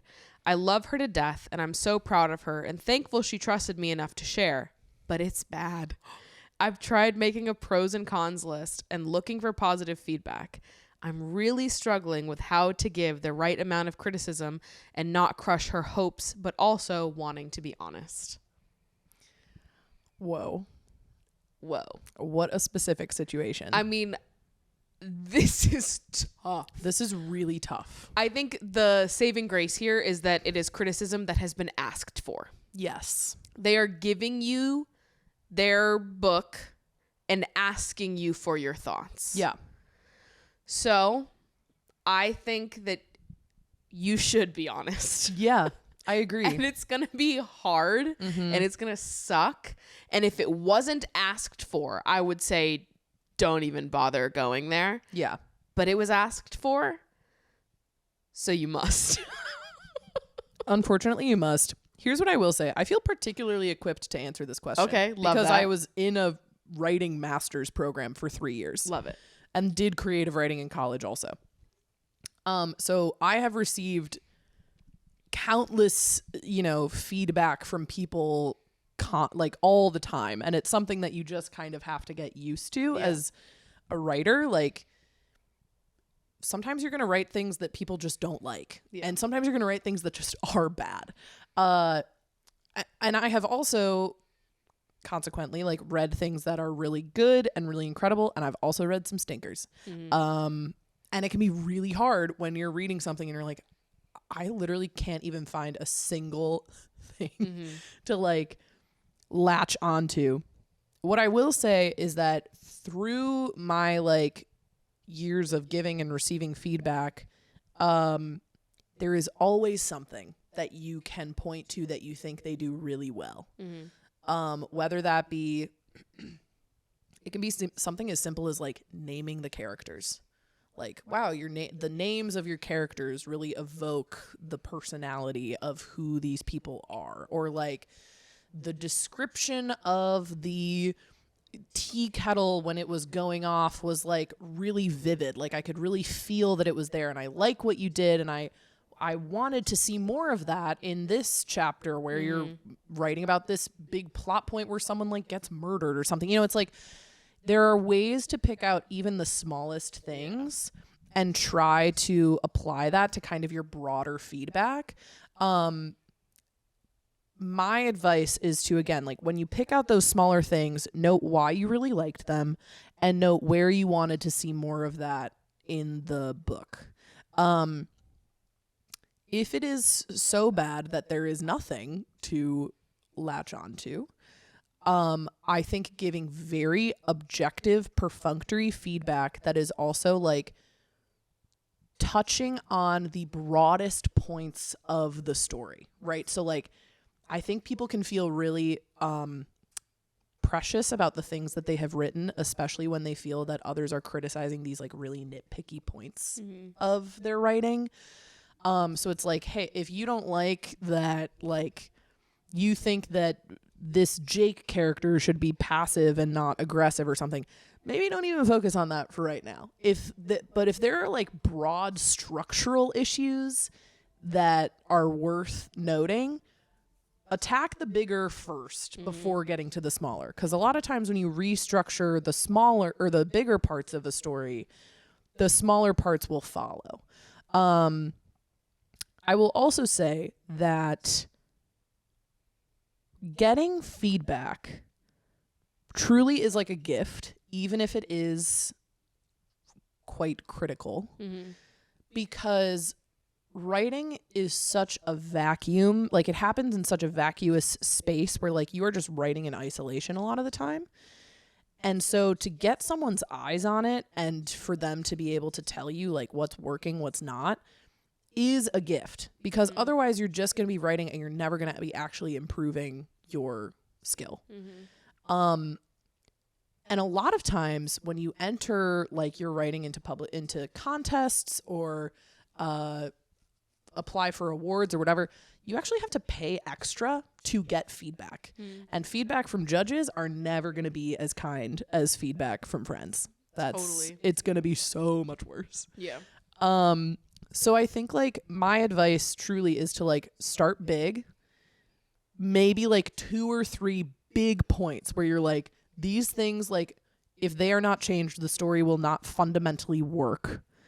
And then see if they want you to read a draft again. And we'll see how that goes. Because also it's like at this point, if they're getting rejected from publications, other people probably feel the way that you feel. Yeah. And I also don't know like your personal experience with like writing or giving feedback or whatever, but if you are also just someone who just like reads for fun and that's just like kind of a general thing that you do and you're noticing all of this, guaranteed these, editorial assistants that are reading 500 scripts a day or 500, books a day are also recognizing it probably within like the first 2 paragraphs. Yeah. So I think pick 2 or 3 main things, focus on that. And then also if you can find like 1 or 2 things that you can complement, no matter how small. Yeah. Tell those, say those as well. Do it. Say those as well. Yeah. But that is tough. Yeah. It is so tough when one of your artist friends shows you their art and you're like, this is bad. But at the same time, that's how good art happens. Totally. You have to kind of suck at something for a while before becoming good at it. And if this is, I don't know if this is the first book that they've written or what, but it's like, if this is one of the first things that they've ever like finished, completed, whatever, they're still very much so at the beginning of their writerly journey, Yeah. Yeah. And like it is going to be easier for them to hear this from a trusted friend. Yes. Whatever ounce of criticism you want to give them, it is better for them to hear it from you than it is to be, it's probably easier for it to land with you than it is with strangers and higher ups at publications and whatnot. Yeah. I think also it's just like, if they really want to be a writer, they're going to have to learn sooner rather than later that feedback is just not personal. Yeah, it is not something that you can take personally, because if you do, that's just going to ruin you, and I think the most successful authors in the world will, like, they still have haters and they still have people who don't like what they write. I think like Sally Rooney is like a perfect example of that, right? Like, people love Normal People and Conversations with Friends or whatever. Intermezzo, I've heard, has gotten much more mixed reviews. And also people will like give her a bunch of shit for just like writing the same like twiggy little brunette character every single time, who's like despondent in some way and British, you know? So like, yeah, no, I do think like giving feedback itself is a skill.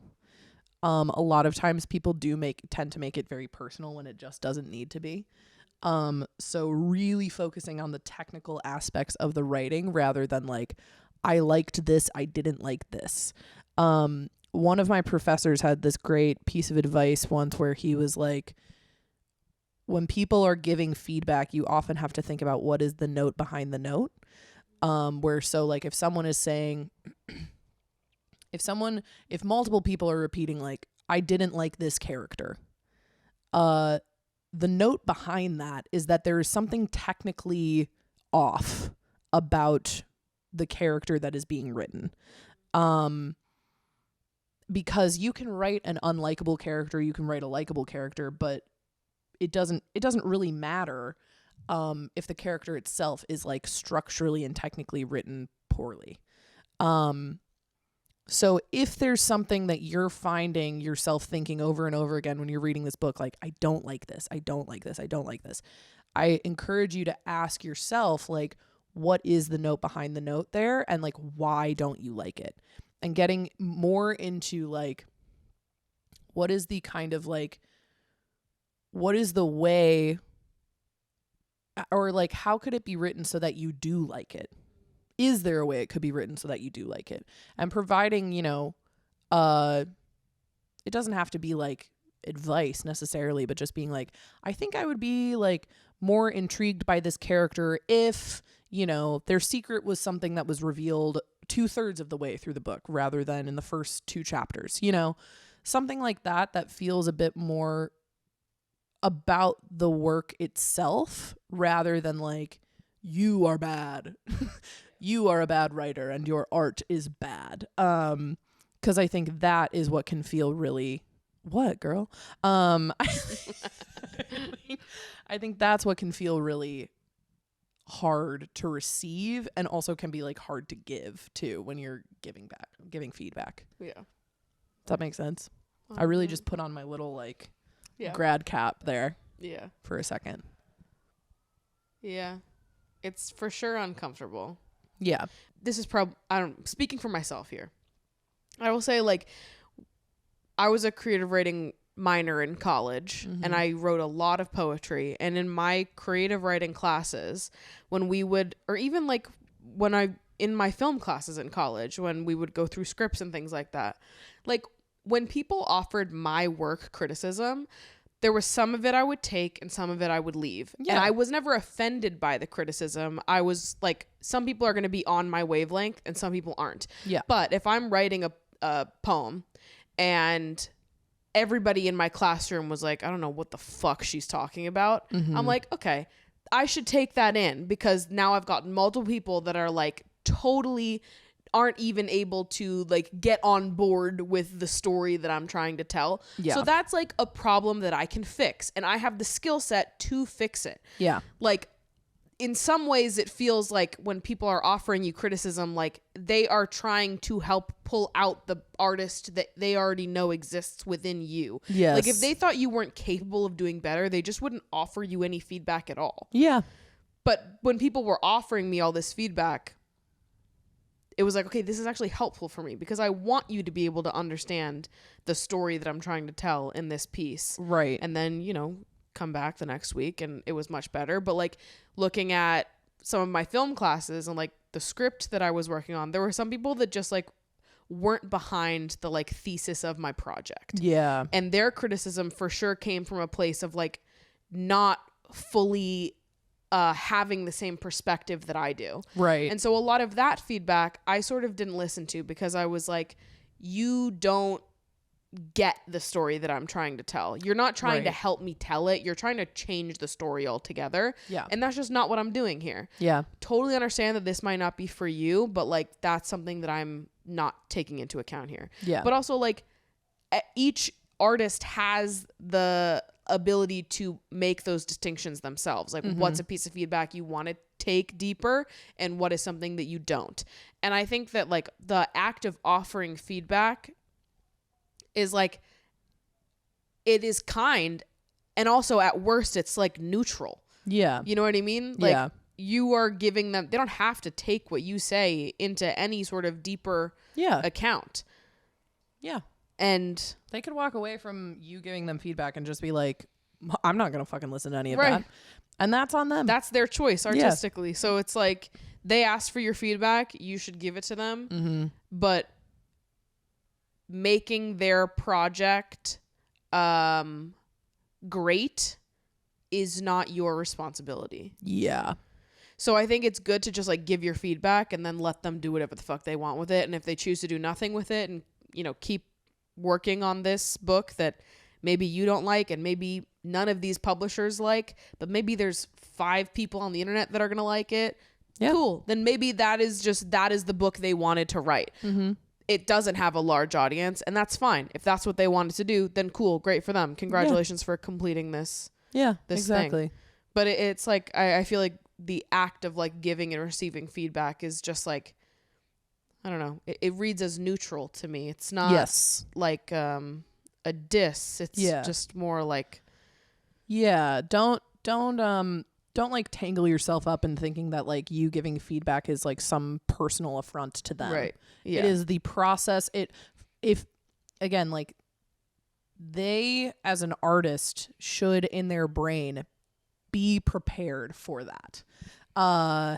If they aren't, if this is truly the first, you know, bout of feedback that they are ever receiving in their lives, well, then they're off to the races to learn about that aspect of writing as well. And that's fine. I want to be more bold as I search for relationships, both romantic and platonic. I do have some friends from high school that I'm still connected with, and some other friends that I've collected on my way through life, but I would love to make more in the city I'm currently in. Do you have any advice for what to do/say when you're reaching out to people via DMs/on the internet in general, or just connecting with a community as a non-Facebook user? That's so funny. Sorry, Like, as a what? as a non-Facebook user. Same. Yeah, I guess me too. I love all your stories of befriending people on the internet, and I'm just curious how a lot of that came about. Aw, well, that's nice. Sorry, I don't want to make fun of you. No, that is so funny though. The last time you were on here, I had mentioned Facebook slip up. Yeah. And now it's back again. Whoa. Because famously, Meg is on Facebook. I am on because Meg Facebook. loves poking people. I love to poke people. I love to play. What is it?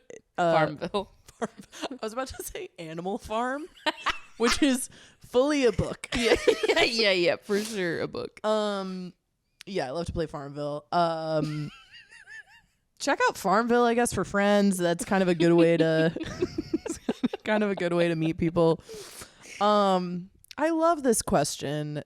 It is so hard to build community. We were talking about this before the pod even started. It is really hard to build a solid community with people who you feel close with.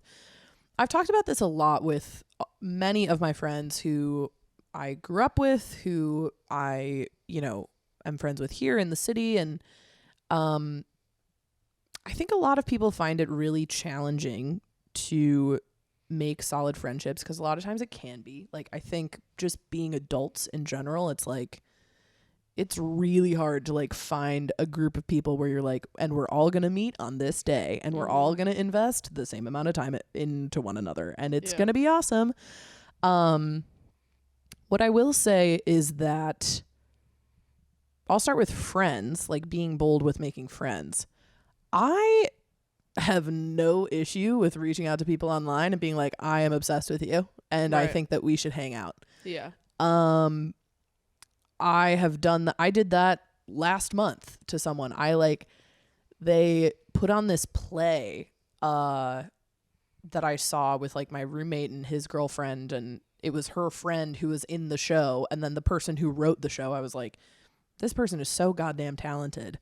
And I think is like so funny and like has such a grasp on like the work that they're doing.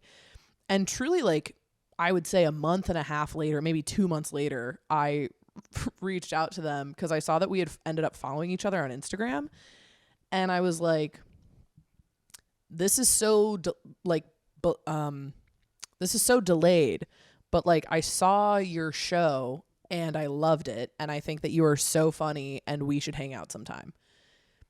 And they responded very positively. I still need to hang out with them. This past month has been insane, and in my head I'm like, I must remember to reach out to this person and make time. But I really think it's something as simple as that. I don't know if I've ever come across someone who's been like disgusted by me reaching out and like wanting to be friends. Yeah.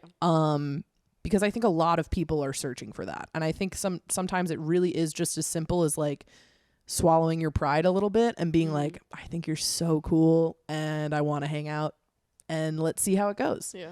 The issue then also is that like it doesn't stop there. Like you have to then be willing to like recommit to them over and over and over again and like kind of date your friends a little bit. Yeah. And like in romantic relationships, you will sometimes find 4 to 6 months into the connection that you're like, this is not the person. Yeah. This is not the person for me. This is not the friendship that I really want. And that can be tricky to navigate, but it really is just a game of trial and error, I think. And again, like continuously putting yourself out there and being vulnerable, because that's what's going to build your community more than anything else. Also finding things that like finding communities and groups of people that like share your interests is a big thing. Like I started taking improv classes in New York because I both love doing improv and also I thought it would be a good way to meet people. And sure enough, I've made like a lot of solid new friendships, which has been really great. Sometimes it will happen just by luck. You know, like I have a lot of really close friends who like their coworkers are my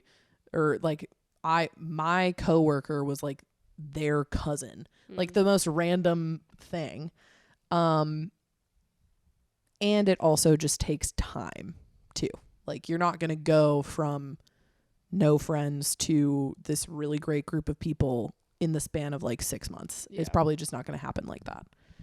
But yeah, those are my initial thoughts for friendships, at least. Yeah. I feel like with me, people have just sort of stumbled into my life. Yeah. And I feel like I'm one of them, baby. Yeah. No, literally. We met in person for the first time like a year ago, almost to the day. Yeah. I was thinking about this because it appeared in or maybe I was going through my Facebook memory. Yeah, pretty much exactly that is what I was about to say. Maybe it was just like I was going through my Instagram archive and went past this. Yeah. But the day that I met you, I left hanging out with you and posted on my close friend's Instagram story. And I saw what I posted and I was like, I need to show Meg this. Hold on, let me find it. I met a really sweet girl today and had literally the best time ever. I was so sad when it was over. I love having friend crushes and crushes in general, but a friend crush, it is just so fun. I love friendship and meeting someone new and just knowing you want to be friends immediately. That's what I had to say immediately after meeting Meg. And that was exactly how I felt as well. And I was I met Meg and I was like, no, there's something about that Meg girl. Well, here's what's so crazy too is that, and we've talked about this, that like I had watched your YouTube videos for like a while before meeting you. Yeah. And the whole time I was like, I don't believe in parasocial relationships. I was like, but I do think that this girl and I would be friends. Yeah. I was like, I do think that we could be friends. And then sure enough, when we met for the first time, I was like, oh yes, absolutely, we're going to be friends. And we're locked in. And here we are. And now here we are. Right. And God, do I love it. But like that was sort of by complete happenstance that we happened to be friends. It's not like, I don't know, like a month before we hung out. Yeah. I never would have known that a year ago we'd be here. No, truly. And I think it is something where it's like people I think can be really afraid to just reach out. And a lot of the times that's kind of all it takes is just reaching out and shooting your shot. And sometimes doing that with like friends can feel more frightening than doing that with like people that you like have a crush on or like want to date or whatever. But I think it's worth doing. Just being like, hey, I think you're super cool. And being like very honest. Being like, I think you're super cool. I think you're really funny. I would love to be friends. Because I think also a lot of people feel really similarly. Where they're like, oh, I wish that I could make more friends. I wish that I could do X, Y, and Z thing. And I think a lot of people are hoping that something like this can just happen to them too. Where it's like, whoa, I just got this DM from this cool person who I like kind of know but don't really know. And they want to hang out. And like, that's so exciting. You know, like, it really is just about giving it a shot. And a lot of times when it's about like first building those friendships, it's about kind of doing everything that you possibly can and casting a very wide net and then just like seeing what sticks. When my friend Pippa first moved here, her rule, which like this would, I think, throw me into a catatonic state, but her rule for living here was she was like, I just said yes to everything. She was like, I literally just said yes to every single thing that someone invited me to. I said yes to it because she was like, I just needed to make friends. We have talked about this. She didn't want to get drinks with me when I reached out to her. Yes, but she just said yes because she was like, well, I got to say yes to everything. Because we had like gone to high school together and she was like, I just don't know what we're going to talk about. Like, I haven't seen this girl in years, blah, blah, blah. Meanwhile, she can talk to a fucking wall for 5 hours. So I was like, what are you talking about? You didn't know what we were going to talk about. We were just going to catch up. And then we did. And sure enough, like we have since become like very good friends. Yeah. That's also something too, where like there could be people from your past who maybe you didn't click with in the past or you just didn't know that well, who like are in your city again. It's worth reaching out to them too and seeing what happens. That's how Kendall and I became friends, really. Or sort of like that. Yeah. I've got to get Kendall on the podcast eventually. Gotta get Kendall on the pod. Kendall Hoyt, may or may not know her. She's on TikTok and Instagram, but very fashionable, very lovely person. Kendall and I went to high school together. Yeah. And she's a year below me. And I always like knew of her, but I don't even know that I ever interacted with her in high school. Yeah. Beyond maybe just like passing interactions on social media. Maybe. I don't even know. Yeah. But then when I worked for the skincare company that I was with before I started doing YouTube full time, I was on their like social media team. And so a lot of my job was partnering with people who were on social or like just getting UGC content for our platforms. Right. And this was like during the pandemic and Kendall was just starting to make TikToks and I obviously knew her from high school and so I had reached out to her through my work being like, yo, do you want to make some TikToks for us? And so we had like sort of like a back and forth because of that. Yeah. And then when Kendall was thinking about moving to New York, she had reached out to me and we got coffee and we just started talking more. And this was like, my platforms are starting to grow. She's putting more time into TikTok and making content as well. So I think we just like all of a sudden we had this bond of this thing that we were both sharing. Yeah. I had been making content for years. Now Kendall's starting to make content. She's thinking of moving to New York. And once Kendall did move to New York, we just like became fast friends. Yeah. But I'd known Kendall forever. We just were never friends until, 2 years ago. Really. Yeah. Sometimes it's really just like a matter of timing. And like, I don't know, like my Pippa and I are going to we're going to a dinner with another girl that we went to high school with in like a couple weeks who just moved to New York. And it's just one of those things where I think you have more avenues than you think of connecting with people and maybe reconnecting with people who could be really good friends to you. Yeah. I also like encourage you, or I guess like want to remind people to not get discouraged when things don't work out.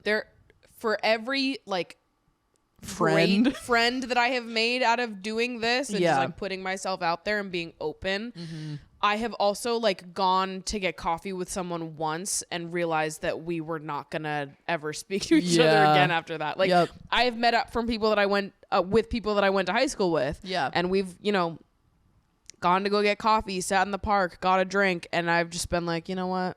Yeah. That was nice. We had a nice little time, but like I don't know if there's like a deeper friend connection there. Right. For every like, you know, for every one success in connection, there are like 2 failures at least. Totally. There's just like we weren't meant to be besties. We're on different wavelengths, and that's totally fine. Yes. But you just got to keep at it because you will meet people that you are on the same wavelength as. Yeah.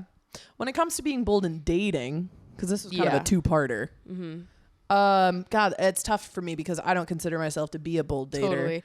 And you know, this actually connects, I would say, to the next amazing that I wanted to talk about. So why don't we hold that? Okay. And we'll talk about it for this one. I'm holding it and I'm keeping it. So let's hop into this next one. Okay. Let's hop into the next one. I hit the dating scene hard when I moved to New York City a few years ago, and I racked up a lot of bad dating stories and some trauma to boot. For the past around 2 years, I've sworn off casual sex, haven't been on a single date, and have become completely anti-dating app. Sounds familiar. Oh my God, that's so crazy. I had a huge crush on a guy for several months until this past April, and ultimately he didn't like me back. But it firmly proved that I have so much love to give and am ready for a relationship when the right person shows up. I just haven't met anyone since him that I'm interested in, and I'm feeling really apathetic about dating. The thing is, I'm definitely yearning, like in a general sense. So part of me feels like I need to put myself out there to honor that part of myself. The other part of me feels nauseous at the thought of going somewhere specifically to meet men. I already live a really exciting life and have a great community of friends. So why go out of my way to meet men when I could just keep doing the cool shit I already do? I've considered going places that would increase my odds of meeting guys, but would be fun for me no matter what. But even that makes me feel hesitant these days. Is my recent lack of effort in dating a genuine response to this season of my life, or am I not dating because it's the safe and easy choice where I don't get hurt? I'm having trouble finding where that line is, and I'd love your insight. So this was actually a submission that I wrote in that I wanted to reveal on the podcast. No, I did not write this. But that is in my brain. Sorry, deeply. Guys. Didn't mean to startle you. Please go back to the way you were. Man, I mean, kick it off. How do you feel? So, I mean, I can't speak for you. I can only speak for my own take, having experienced very similar to this.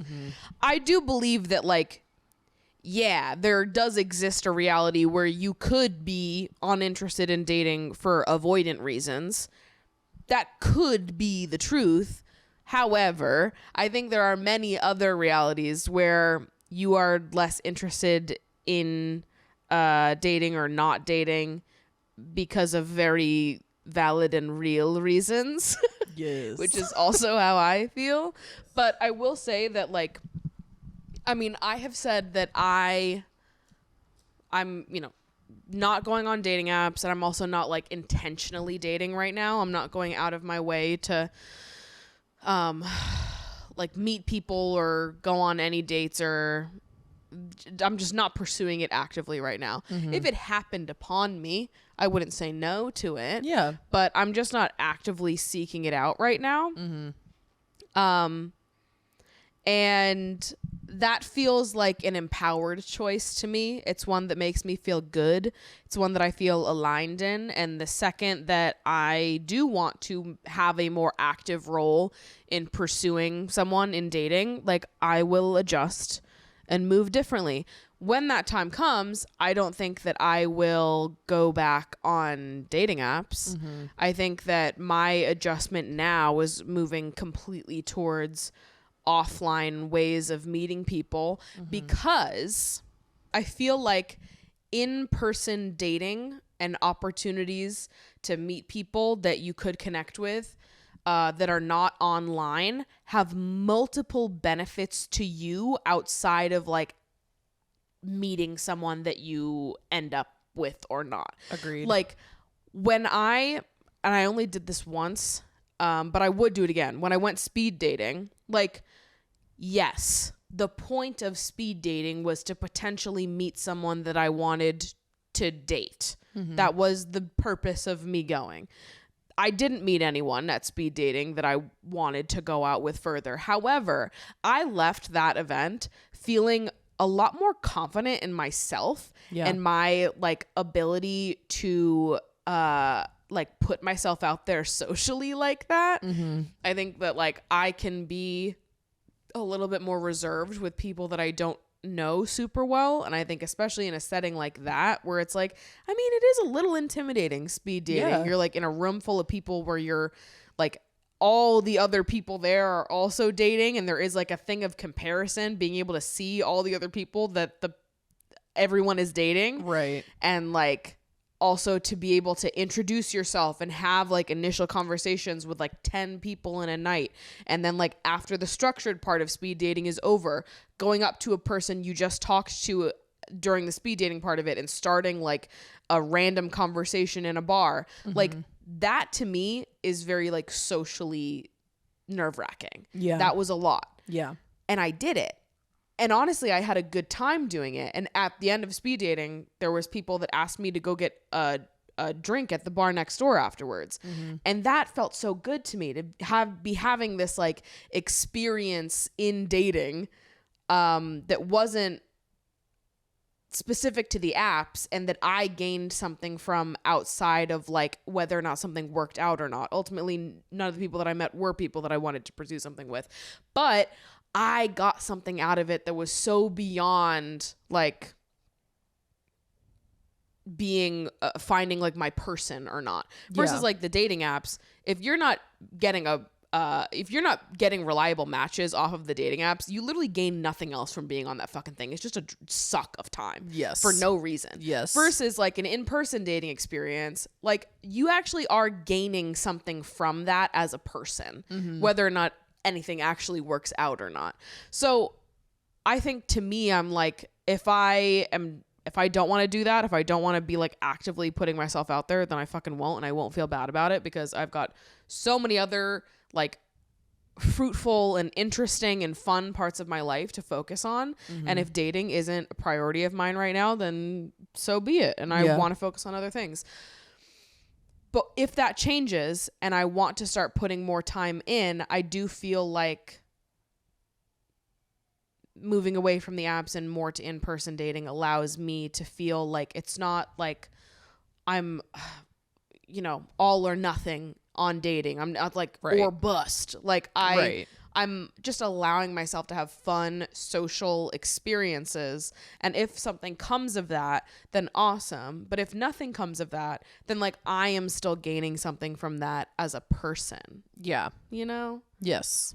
So like, could it be that you are taking the safe and easy choice so you don't get hurt by not dating right now?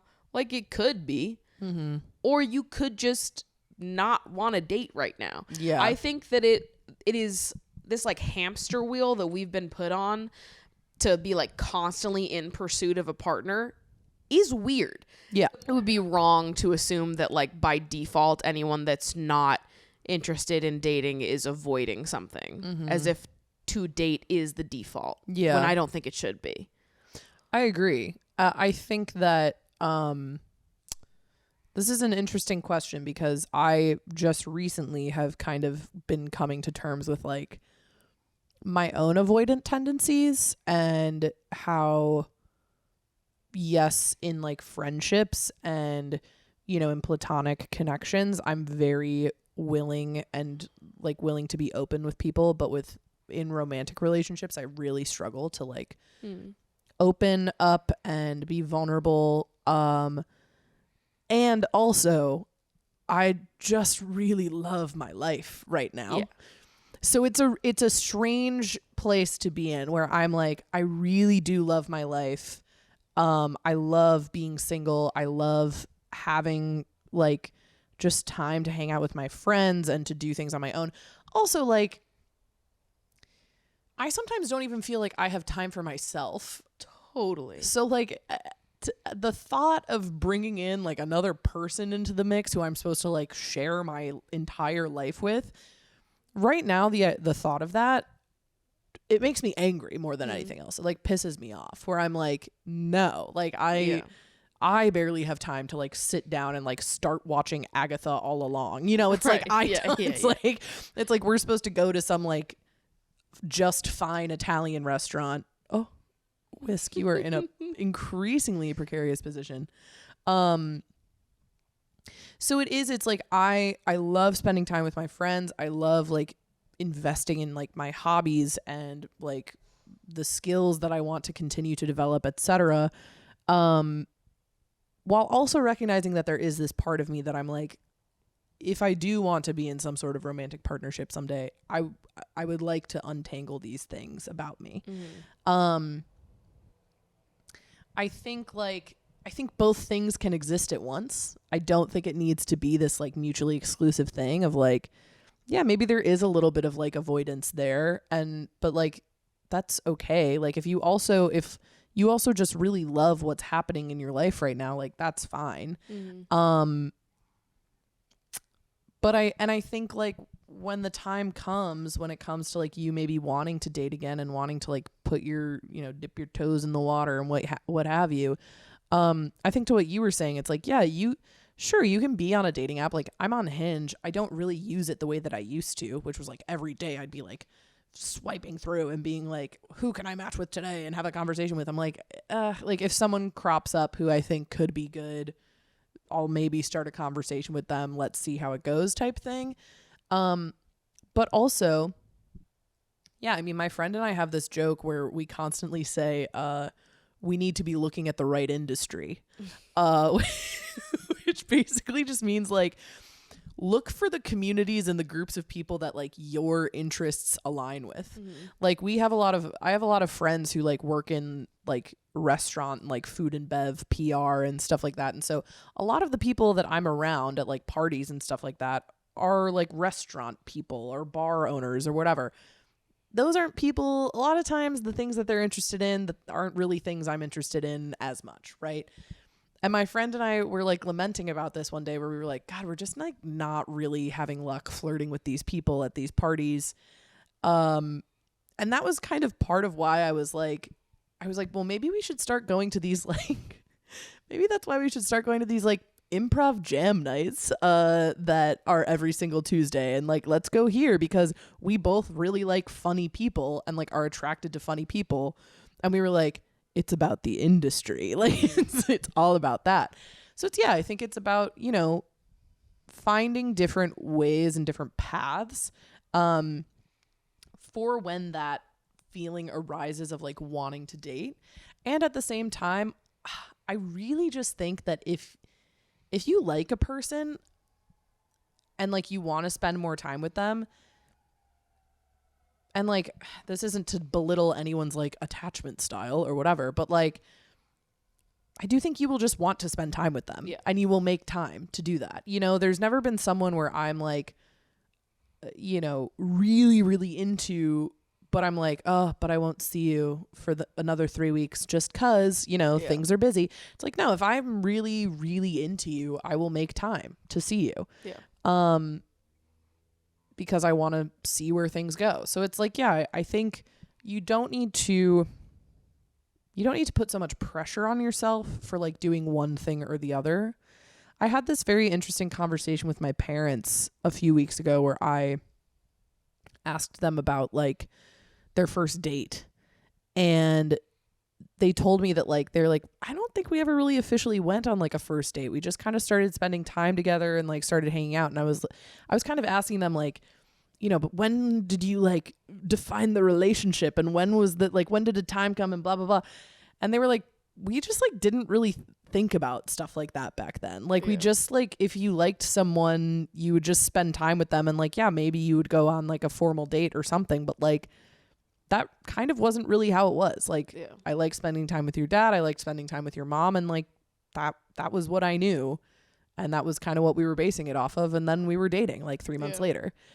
So I feel like a lot of people, especially now, and especially a lot of young people, like feel a certain type of pressure to constantly be like labeling different parts of their lives and different like phases and eras and all of this stuff. And it's like, you can quite literally just enjoy the time that you are experiencing now. And if you get to a point where that changes for you, then it changes. Yeah. And you can then address that in that moment.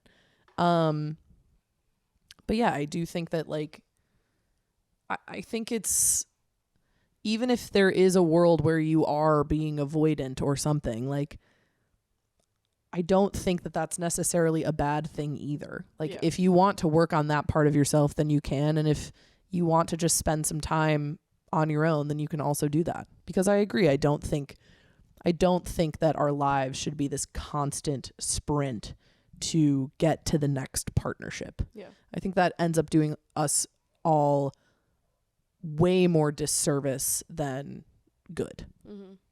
Yeah, I agree. I feel like you are allowed to like ebb and flow within your like desire to date a lot more like freely and quickly than maybe I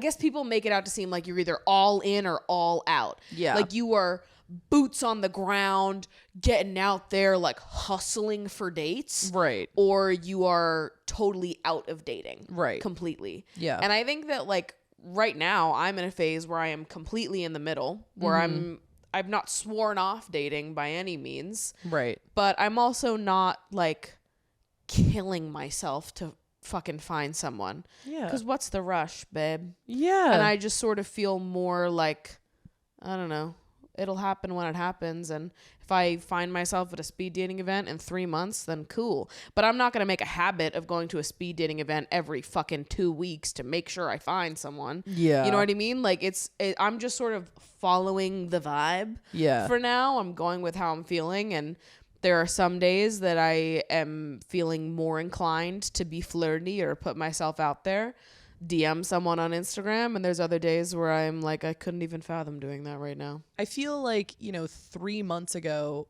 I was like, the next person that I sleep with, it's going to mean so much to me and they're going to be so special. And then a month and a half later, I was like, I have to have sex now. It really doesn't matter who. And then, hey, what do you know? I had casual sex with somebody. Yeah. So it's like, it just comes and goes. And like you were saying, it's like, you also don't need to punish yourself for how quick your mind changes too. I think that's just the nature of it as well. Also the nature of it while we are as individuals kind of unlearning this need that has been like taught to us to constantly seek partnership. It's like there are nights where I'm like, oh, I'm so just like craving having sex with somebody. It doesn't really matter who. And then there are nights where I'm like, I just wish someone could see me. Like it's like it really changes like night to night. So like allow yourself the flexibility of that and give yourself the opportunity to figure things out, because most people don't. Yeah. And I think that is where most people get caught up in relationships that ultimately do not serve them. totally. And those are my thoughts. Yeah, I think this is also why I have grown to hate the question of like when people ask if I'm dating right now. Yeah. So I'm like, what does that mean? Like, what would constitute me dating right now? Right. If I was grinding for dates, or does this count? Like right now where I'm just like, I'm open-minded about dating. Right. Or are you asking if I'm actively seeing someone? Yeah. Like, but most of the time when people ask like, are you dating right now? They're more asking if you're like on the apps, like in like the hamster wheel of dating. And I don't ever want to be back on that fucking wheel. Yeah. So I'm like, I just think my approach to dating is changing, and you maybe relate to what I'm saying or maybe don't, but I feel like in like changing my approach to dating, it might not look the same way that other people are choosing to approach their dating lives, but I don't think it makes like my approach any less, I don't know, any less real. What works for you, and what doesn't. And that's allowed to change as often as you want it to. Yeah. Fuck everybody else. Deeply. And that's our episode. And that's that. Thank you so much for coming on, Meg. Thanks for having me. Just an absolute delight to have someone on this couch to talk to. I mean, I am honored to be here all the time. We get so into it, and I just deeply love and appreciate your perspectives. So likewise. thank you for being here. Of course. This was so fun. I'm going to link Meg in the description of this podcast. It takes you directly to me. It will teleport you to me. Yes. No. That link. Instantly. Try Yes. it. It's crazy. Yes. So be sure to go check out Meg's stuff. I love you guys so much. I'll see you next week's episode. Bye. Okay, it's your turn. Truth or dare?